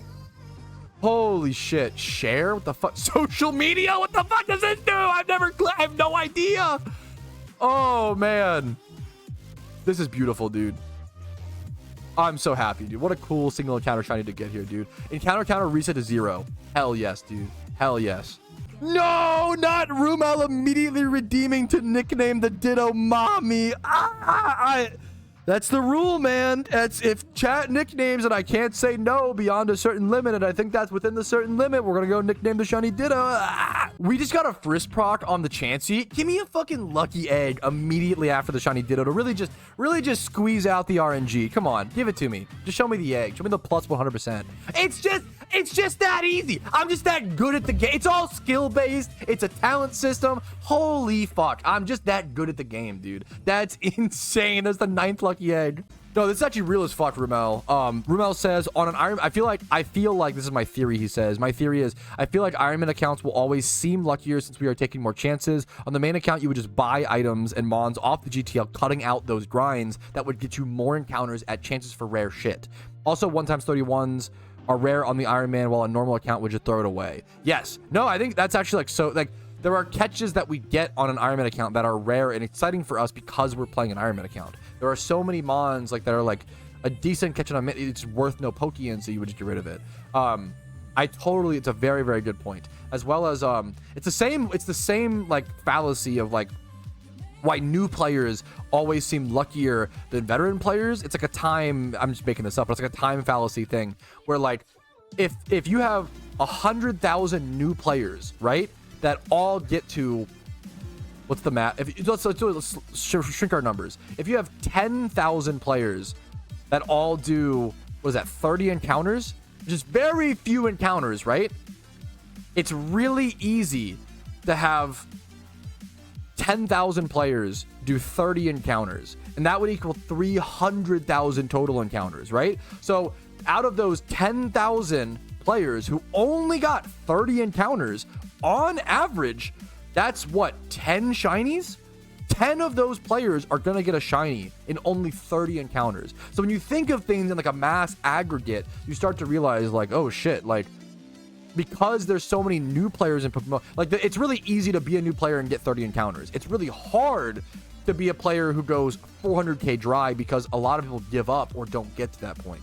Most people don't get to those higher encounters, which is why new players always seem to have like new player luck, because you see you see so many new players that go to 10,000 encounters and then quit the game. You'll never hear about those, right? But you always hear about the players who got their first shiny super luckily, right? So I think that really plays into it. It's another like little fallacy to keep in mind. Great point to make for sure. All right, we just reached 2,500 encounters officially on the trip, and we're now at, did we do last shot? 320 encounters since our last shiny, of course. It's been about an hour or so since then. There's an alpha spawn over in Hoenn, an alpha Sharpedo. We're going to take a break to go grab that really quick. Ah, no, he's going indignant. I literally just said if he goes indignant, things could get super scary. That sucks, dude. Oh, that sucks so much. So I need to sacrifice something here. I want to keep my Breloom alive if possible. I'm going to go my Dragonite here and just sacrifice it. Getting back here is going to be a little bit of a pain in the butt. You have to like dive and go to a specific location. I have to just go to my Dragonite and throw timer balls to lower its stats. I have to lower its speed. If it outspeeds my Breloom, I can do the infinite as long as you outspeed with your, don't just catch. Never mind. Nothing fucking, I was about to like plan all this strategy based shit. No, I'm just going to catch it. Okay, dude, whatever. Alpha Sharpedo caught, Impish Nature, 2x31 in attack and HP. It's a totally fine male Water B egg group Pokemon. Not an amazing egg group to be bred, but I can breed with other Sharpedos, which would be fantastic for a cool speed boost Sharpedo down the road. All right, we are now much later in that evening doing some more Raikou hunting. I still can't believe I got a shiny Ditto today. Like, that Ditto represents a get out of jail free card. If I ever need to breed up a shiny of mine, especially like a rare shiny, if I ever get like a Dratini or, you know, hopefully to Arceus, like some sort of egg shiny, if I ever get a rare shiny, I will always have that Ditto that I can always breed with any egg group Pokemon if I ever need to. It's such a nice safety net to have. Also can just sit in the box and look very cool, of course. Now, one thing I wanted to note out is look at this. I logged out from earlier and my trip reset. I didn't know that it worked like this. I didn't know this mechanic existed, but it makes total sense. your shinies, you know, your shiny, the new official encounter counter, it tracks until your last shiny or since your last shiny, right? However, I was doing a trip to see how many encounters I was getting on Raikou, essentially, right? You can see the history over here, which is nice, actually. But now that... Oh, you can see your total Pokemon call? I haven't seen this. Sorry, this is really, really cool. But now that, the what's it called changed, why does this say total trip encounters? Oh, because it's showing... I see. So I'm, like, learning a lot of this in live time. Ah, see how this changed? That's interesting. So basically, I am at... Actually, I can kind of see. It's kind of cool. So I can see that I'm at... I was at 2191. So 2200-ish trip encounters plus 500-ish from the passive Ditto farming I had done before, like just going for Raikou. I'm at around 20... The important thing is I'm at around 2700 encounters for Raikou. That's the thing to keep in mind. Now that my trip is kind of reset and kind of, you know, bonked up anyway, I'm going to go ahead and override and start a new trip just like this. And that'll help me track that a bit more. It's a bit harder to guys see this old trip entirely. It's really cool. You can always bring this up, actually. It's really, really beautiful. I wanted to see how many lucky eggs I had gotten. In total, I think I'm at like 9 or 10, which is insane. Okay, I can't type for some reason. Yeah, 9 lucky eggs in total so far is just amazing. We got 9. That represents 9 hours saved when I eventually go do a massive amount of XP training. But for now, I'm going to get back to some casual, chill, single encountering. Surely I don't get Raikou and the Shiny Ditto in the same day. Also, you know, getting the Raikou under odds. Surely that won't happen, right? All right, but it's a bit past 2 a.m. I'm exhausted. I think I'm finally done for the night, fellas. What a day. I got 300 more encounters towards the trip. If we add those 300 encounters plus the 2,700, we're around 3,000 encounters, just kind of guesstimating, around 3,000 encounters deep into the Raikou hunt. No Raikou, but you know what? +1 Shiny Ditto. I'll see you guys tomorrow morning for a small, quick stream, probably. A gym rerun, most definitely. Trying to get that cash stack built back up. And, going for a catch event towards that Seeking/Magikarp catch event. I gotta make sure my boxes are clean tomorrow for that as well. Alrighty, good morning. It is the next morning, and we have an alpha spawn. I believe it is a Lairon. No, excuse me. It's much, much better than a Lairon. It is an alpha Sableye. Over in Granite Cave, we can go ahead and get ourselves a second one, a duplicate, just in case we need a different one built for raids, perchance. Alright, here we are at the alpha Sableye. Alright, pretty lucky early catch, turn 11, like the first max timer ball catch turn. Not the best IVs, but not terrible. It's an extra Sableye with hidden ability access. Can't go wrong with that. Alrighty, fellas. Anyways, it's another day on the Iron Man account. We're going to start our gym rerun. I am on the journey to becoming less broke. I am a broke boy. We're going to pop our Amulet coin. We have our Golbat that I'm actually training today because I had it really low level in the PC. Level 29. This Golbat's been in here for a while. I EV trained it a while ago. It's Adamant Nature, 2v2 attack, 2v2 speed, 20 plus in almost every stat that it needs. Well, actually, I'm sorry. This Golbat's just meant to be like a hyper. I remember now. It's just meant to be a hyper offensive Crobat, which there won't be a whole... Like, I don't think it'll be the most... This won't be the most useful mon on the account. But I got it pretty early on. It was one of the first mons I could breed decent enough and like have good nature. So it's just 25 plus attack, 31 speed. If poison or flying type is relevant as an offensive type for raids, that'll make it relevant. And also just having like a fast tailwinder is always nice. So that's what we're working with. I'm gonna go and do my gym run. We're starting at 700,000 Pokeyen today. Let's make some yen, make some bread, and do the catch event in about an hour and 20 minutes. We'll have good timing for that. All right, that is the gym run done. We're getting back to that 1 million Pokeyen mark, up to 921,000 Pokeyen now. And our Golbat evolved into a Crobat and got all the way up to level 62. Pretty happy with that. The catch event is in 20 minutes. I might just go early. Well, do I need to early prep for that event? It could be a very, very simple event for the most part. It will just be, do I have enough nest balls? I do want to go buy some more nest balls really quick. Buy a few more nest balls to prep for that, as well as clearing out a little bit of PC space. Might be the two best things I can do to prepare for this event. Okay, I don't want to overspend on nest balls, but I want to have enough for this event guaranteed. I want to at least grab like 60 or so. I could probably do like 57, get to like the 120 mark, 57,000 Poke. That should be plenty. If I want to prepare for the future, I could get like 60 more. Let's do that. It's only 60k. Nest balls are actually like a pretty good price, like 1k a piece. I do want to double check. I believe that's the best Pokeball to use here. I could be wrong, to be fair. Let's go check the wild level of this Fuchsia City. Yeah, I think that these are, 5. I think they're gonna be super low level. Yes, this should be good. We have our Suction Cup Pokemon I'm gonna be using to fish for this event. I do actually want the Old Rod as well, instead of the Oh, the Old Rod will only be in Kanto. Let's go equip our Old Rod in Kanto, and then just kind of hang out. Make sure we have some clean PC space. All right, the catch event is beginning, fellas. I'm going to go ahead and throw my first. I'm going to be just Old Rodding, Nest Balling. I will probably be catching a ton of Pokemon. I might need to actually clear a little bit more PC space. I have 60 cleared. I might need like 100 PC spaces cleared for this. And a 157 to kick things off. Let's fucking go. Holy shit. The first catch, calm the hell down, dude. I don't think it's gonna win. I don't think it's gonna be like third place. I don't think I place. I don't think it's that good, but it's a really good. The thing is, the doubters, we did a Twitch bet. Wow, we did a Twitch bet where, what the hell? We did a Twitch bet of will I catch a 150 plus Pokemon or not? And we just hit it. The believers win on the very first catch. And for those who don't know, Xanarchy was counting it. It's about a 0.4% chance to catch a Pokemon that is 150 plus IVs. And you probably catch about 50 Pokemon per catch event on average. So that means 1 in like 4 catch events, you probably catch a 150 plus IV Pokemon for reference. Usually most people's ranges are just going to be like, most catch events are just Pokemon between the IV range of like 60 on the low end and like 130, maybe 135 on the high end. That's the average. Most catch events are just gonna be boring and look like that, but sometimes you get a crazy catch like that followed up by a nice breeder. Hell yeah, that's a sick first catch, dude. I don't think it'll place in the event. Don't get our hopes up, but it's still very exciting and still a semi-comp. Another Gyarados on the Ironman account, dude.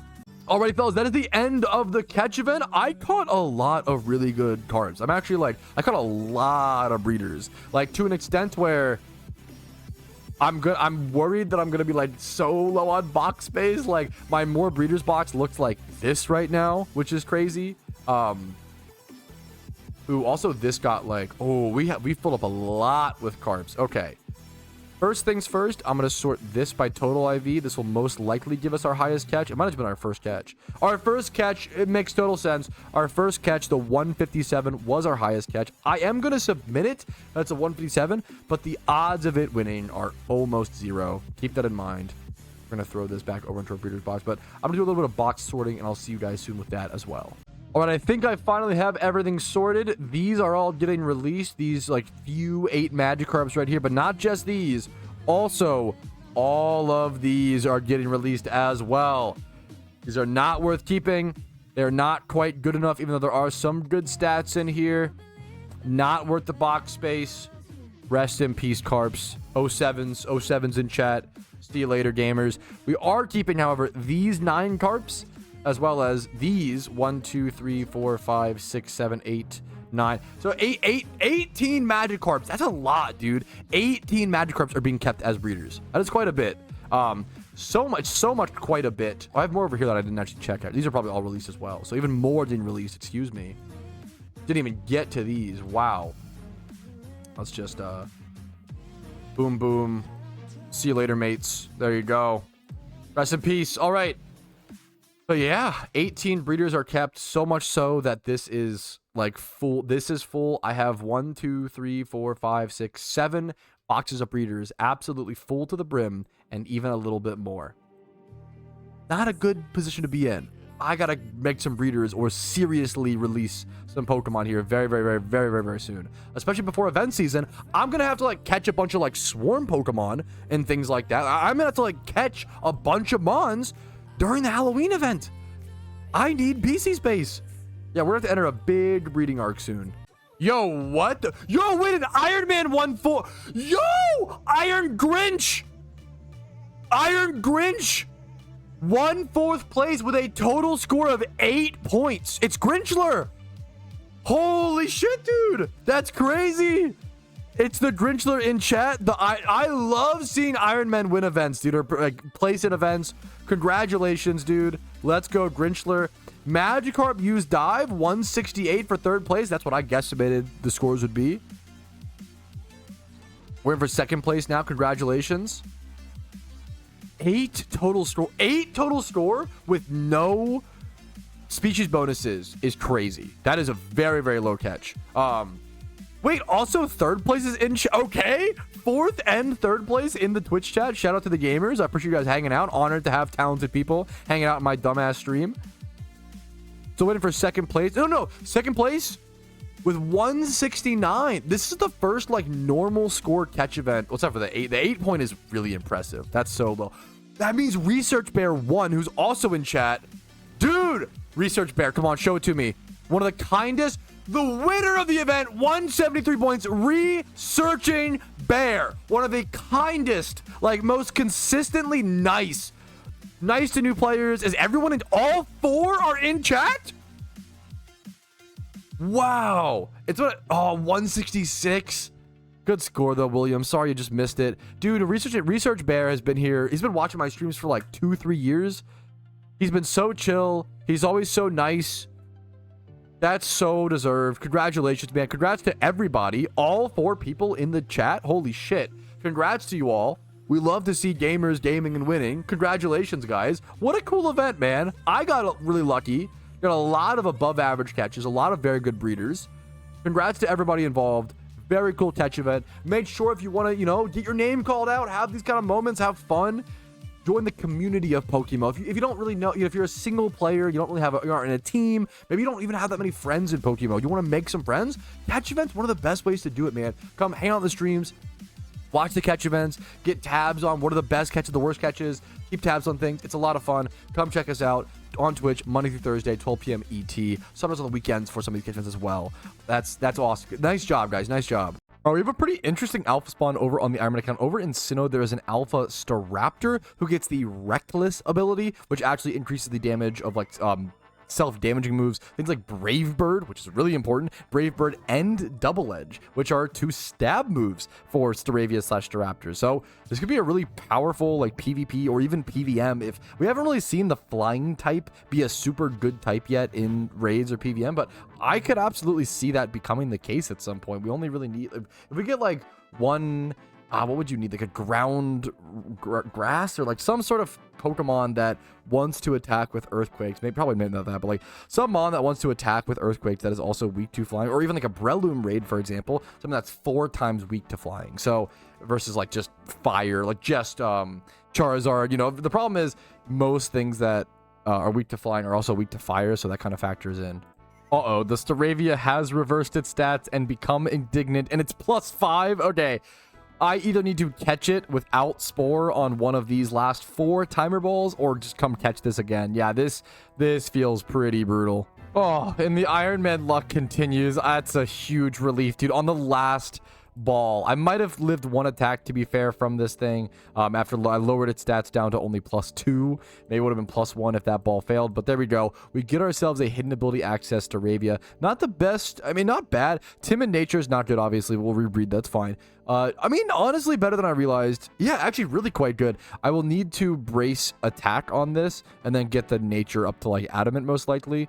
And then this thing could be a real monster and do a lot of damage. I almost want to quick ball some of these baby Starlies as well, but I think after you catch the alpha, you actually can't catch the baby. So maybe I should have caught them beforehand. That's okay. Still a good alpha to go get.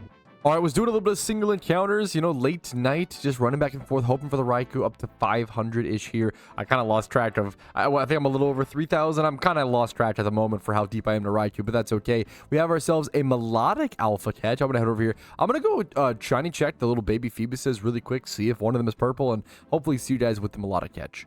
Melodic, Milotic. How do you guys say it? I feel like it's one of those Pokemon, like, no matter how I say it, I get corrected to say it the other way. I feel like I used to say Milotic. People told me that was wrong. Now I say melodic. Some people say that's wrong. I don't care, man. I don't know. Or there's the Alpha Melodic catch. Timid nature is pretty good. 3 times 31. One of them being an attack, not the most relevant, but then 31 speed and 20 plus. This is competitive ready. Once again, dude, what? I can't believe how many Pokemon we've caught that have been like competitive PVM, PvP ready. Yeah, this could absolutely just be EV trained, XP trained. Timid is not traditional for melodic. Usually you would go some sort of plus bulk, like a bold nature, minus attack plus defense. Go some sort of, yeah, bulkiness, weather defense, or spdef. You can really spec into either. It's pretty rare to go into like speed or damage on this sort of thing, but I think I can make it work or do something pretty interesting with it.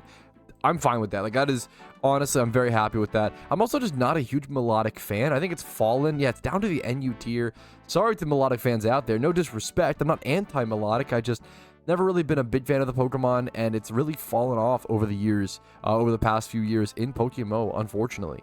But being 81 speed and timid honestly could allow it to outspeed some pretty, like, specific Pokemon at a pretty competitive tier, while also still being able to get off recovers at a decent pace, going for Scalds and just trying to fish for a nice burn. This could definitely be a tanky, powerful melodic in NU. I'd love to start building some NU PvP Pokemon here in the future. But back to Raikou casually for the rest of the night, but I don't see myself getting too many encounters. We did a lot today.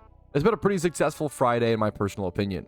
And man, what an episode. I woke up today and I did a few more encounters, popped a few more expert lures going for Raikou, and didn't see it today, but that's okay. We did a lot this episode. This is some of the most playtime I've actually had in a while, with 841 hours by the end of the episode. For reference, as of episode 17, I started tracking my hours played and then also separating the different goals into which episode they took place. So episode 17, I had 746 hours played, and then by the end of episode 18, I had 782, and now by the end of 19, I have 841. So usually about 30 to 40 hours played is what I aim for in these episodes worth of progress. This is a 60-hour, that's a 50% increase. You know, that is a lot more hours, and that just happens when you're doing that grinding, that Raikou hunt. And I really wanted to return to that in this episode, even though that wasn't the plan. And I feel a little bad. I always feel a little bad, like I didn't achieve enough when I go for these conclusions. You know, that's just it's very human, right? But I think we did do a lot in this episode, even though I didn't do what we set out to do. I went off the beaten path a little bit in this episode, and I think my brain needed it. I think I've been doing so much preparation. I was saying before, I've been doing so much sowing, non-stop sowing, but never reaping any of those rewards because I won't be able to reap them until the event season actually comes around. So this was really nice to kind of actually just go do something fun, go legendary hunt. And even that's like still kind of, preparing for event season, getting that Raikou possible raider. But we were able to do, a few more things this episode that felt like fun, like shiny hunting, like getting that shiny freaking Ditto. Here were the few goals that I really set out before the start of this episode, going for a raid Sabyleye, which we did go ahead and breed. Here are the stats again on that Pokemon Impish Sableye with hidden ability access, 31 HP, and then 20 plus in every other stat that matters. Not amazing, we had to lose its alphaness and lose some stats, but still a fantastic, great, perfect Sableye for upcoming raids. We also wanted to legendary hunt, and we of course did do that. We got 700 encounters plus the, I believe, around 2,500-ish. I believe, we can share our history. It was 2,200-ish encounters plus 400 to 500-ish from Ditto hunting, so 2,700 there plus 700 more. We're at about 3,400 encounters deep into Raikou. If you don't know, we don't know as a community how rare the legendaries are. We actually don't know the legendary rate. It is an enigma to us, but we guesstimate it's around 1 in 5,000, and I've done 3,400 encounters now, so hopefully I'm getting closer and closer. That's not really how it works, but hopefully we're, maybe next episode. Now, attempting the red fight, we did not get to, unfortunately. We just had too many other things. I was, I didn't really do a whole lot of active things. I want to get back to grinding. I missed grinding. I realized I was actually talking to my wife in a car ride, and I was like telling her, I'm really exhausted recently when I stream and I do all these things, and I feel like whenever I live stream, people are always asking me questions, and I love that. I love that questions are sort of like a FAQ, like a question and response type thing. And I was like, I feel more overwhelmed than ever. And I realized while playing the Ironman account, I've been constantly learning new content and doing new things that I've never really done before. Like I'm always breeding. I've done a lot of these. I'm always breeding. I'm always like doing the Ho-Oh fight, doing something specific for the Ironman account, learning something new, learning Battle Tower. Like, what if I just grinded, went back to my roots, ran back and forth, shiny hunted, legendary hunted, like I used to do on the main account when I did so many stream recaps in the past. And that, going back to my roots for a little bit, just regrounding, it felt so good, man. I felt peaceful, I felt zen, I could answer more questions, be more involved in my Twitch stream, in my chat. That felt really nice to me personally. So moving forward, I'd like to do less involved content on stream, at least like half the week, like some part of the week. I did not do any more EXP training, which is a good sign. It means my brain is less fried, but I did do some other activities, like running, Raikou hunting. So, and we did not learn berry farming. I'm bummed we didn't get to red refight or berry farming. Those were two things I was really excited for, but I do think we made a lot of progress and put in the hours this week for sure. Let's go over the actual goals we did complete now. First things first are repeatable goals, and I did add a very noticeable new one. Every 5 lucky eggs is going to be a repeatable goal, and I cannot believe How many lucky eggs? I haven't even shown you guys 12 lucky eggs while passively going for Raikou. Also, we're only halfway there. Fair over halfway. If we can end up with like 20 lucky eggs per legendary hunt in Johto on the way to it passively, once again, that's like 20 hours saved. That's amazing. That is phenomenal. That's gonna save us so much freaking time in the future, and we still have a lot of things to XP train and a lot more things to always breed up and then XP train in the future. You pretty much never like run out of XP training on an account like this. That is a repeatable goal, so I'm gonna copy and paste that twice in our new completed section.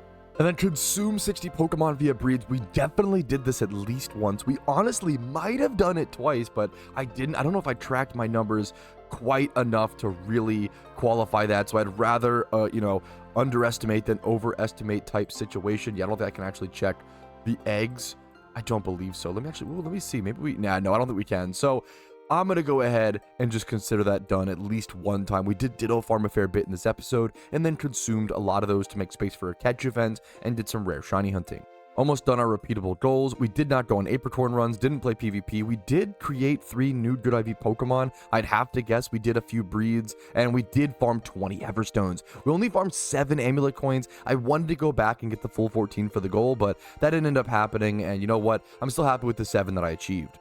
But that's all of our repeatable goals talked through. Next up, onto our tier 1 goals or short-term goals. Yeah, did I add shiny Ditto here? Yeah, I think getting a new shiny has got to count towards a goal. However, I can't retroactively add like, oh yeah, a tier 2 or tier 3 goal, getting a shiny Ditto. No, I think it has to be a tier 1 because it's just not something that I really was going for. But is it an achievement? Absolutely. Maybe in the future I could even add like, oh, got a new shiny like to the repeatable goals list, but it almost feels silly. I don't want to add getting a shiny to something repeatable. That's such a cool monumental thing, I don't want to just make it monotonous and like a repeatable goal, Maybe we'll get to that point on the account, at some point similar to the main account, but we're not there yet. I don't want to rush there.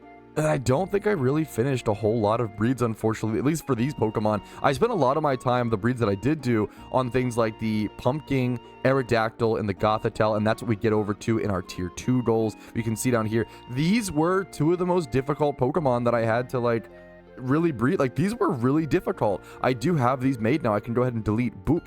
Both of those were very difficult Pokemon to create. And I still need to make the Crocodile here in the future and EV train that in bulk. That'll be in the next episode task, most likely. And then I don't think we have any tier 3 goals achieved. I'm looking through things. The one interesting thing is 50 gym reruns. We are quite literally 1 gym rerun away from that. And we always track that by the name of our Typhlosion. So right now we're at 49. So that's pretty crazy. And I think next episode we'll definitely get that. Next episode, I'm going to keep the flow of my gym reruns, getting the Pokeyen every day, because I need a lot of Pokeyen right now, unfortunately. It may not seem like it, but number one, I need to buy a bunch more expert lures. I'm back down to being broke on expert lore broke, essentially. I need to buy a bunch more expert lures. And then I also need to do all these breeds, man. If I ever want to clear my breeding boxes, money's the way to do that. I need to make so much Pokeyen so I can finish up and clear a bunch of these breeds. Braces are just expensive, dude. They add up very, very, very quickly, running through around 200,000 to 400,000 Pokeyen per hour when breeding generally. And I can't just sell that back for profit. On a main account, you'd be buying braces to then put into the Pokemon, to then sell those Pokemon to make a profit, get that money back, right? On a Ironman account, when you buy those braces, you're converting, it's similar to Pokeballs, you're converting that Pokeyen into a different resource. You're converting that Pokeyen into good IV Pokemon, and then poof, the Pokeyen's gone forever. You are never getting Pokeyen back in that way. Maybe it's just time I go through and clear some of these Pokemon. Like, for example, this Ferroseed. Yeah, it's 20 plus in attack, HP, and defense, but is that really worth keeping? Do I have any other better Ferroseeds? Because I probably only need 1 Ferroseed breeder. Do I need this one that's 20 plus in HP, 31 speed, and then also this one? Should I just use this one as like a breeder? Because it's maybe that's right. I think keeping both of those is actually correct. It's what I would come down to, but there's a lot of questions I have to double check and ask myself on a lot of these Pokemon that I own currently. Also, this Smoochum, wait a minute, wasn't this achieved? Was this episode or a previous episode? Yeah, this was this episode, if I'm not mistaken. This should be over in my comms box. Something happened there. This modest Smoochum. I put it in the wrong box. Well, excuse me, so we have another fantastic raid Pokemon that I've kind of just forgotten about. I don't know if we ever added that over to our completed goals list, but we definitely should. I don't think I'm going to count the melodic into there since it's kind of just fine and it's going to be used in PvP, and I'm not really in a rush to get an NU team done, so I'm not going to count that as a completed goal. But things like our PVM Aerodactyl, which turned out amazing. Well, that's our Pumpking hard mode one, but we made our Pumpking hard mode one, and we also made this Aerodactyl, which will be a good damage dealer in just PVM raids and even PvP down the road. So we made a PVM/PvP Aerodactyl and a raid Jynx for the Alpha Suicune raid. And yeah, I just totally didn't credit those two breeds enough. Let's go ahead and copy and paste these. That'll definitely count as 2 more completed goals. I'm definitely reaching a point where I consistently do so much in the week that I kind of just forget all the different things that's happened, you know, all the different things that have been done. It's so easy. Once again, in this lifetime, we do so much every day, we don't really account for how much we're doing.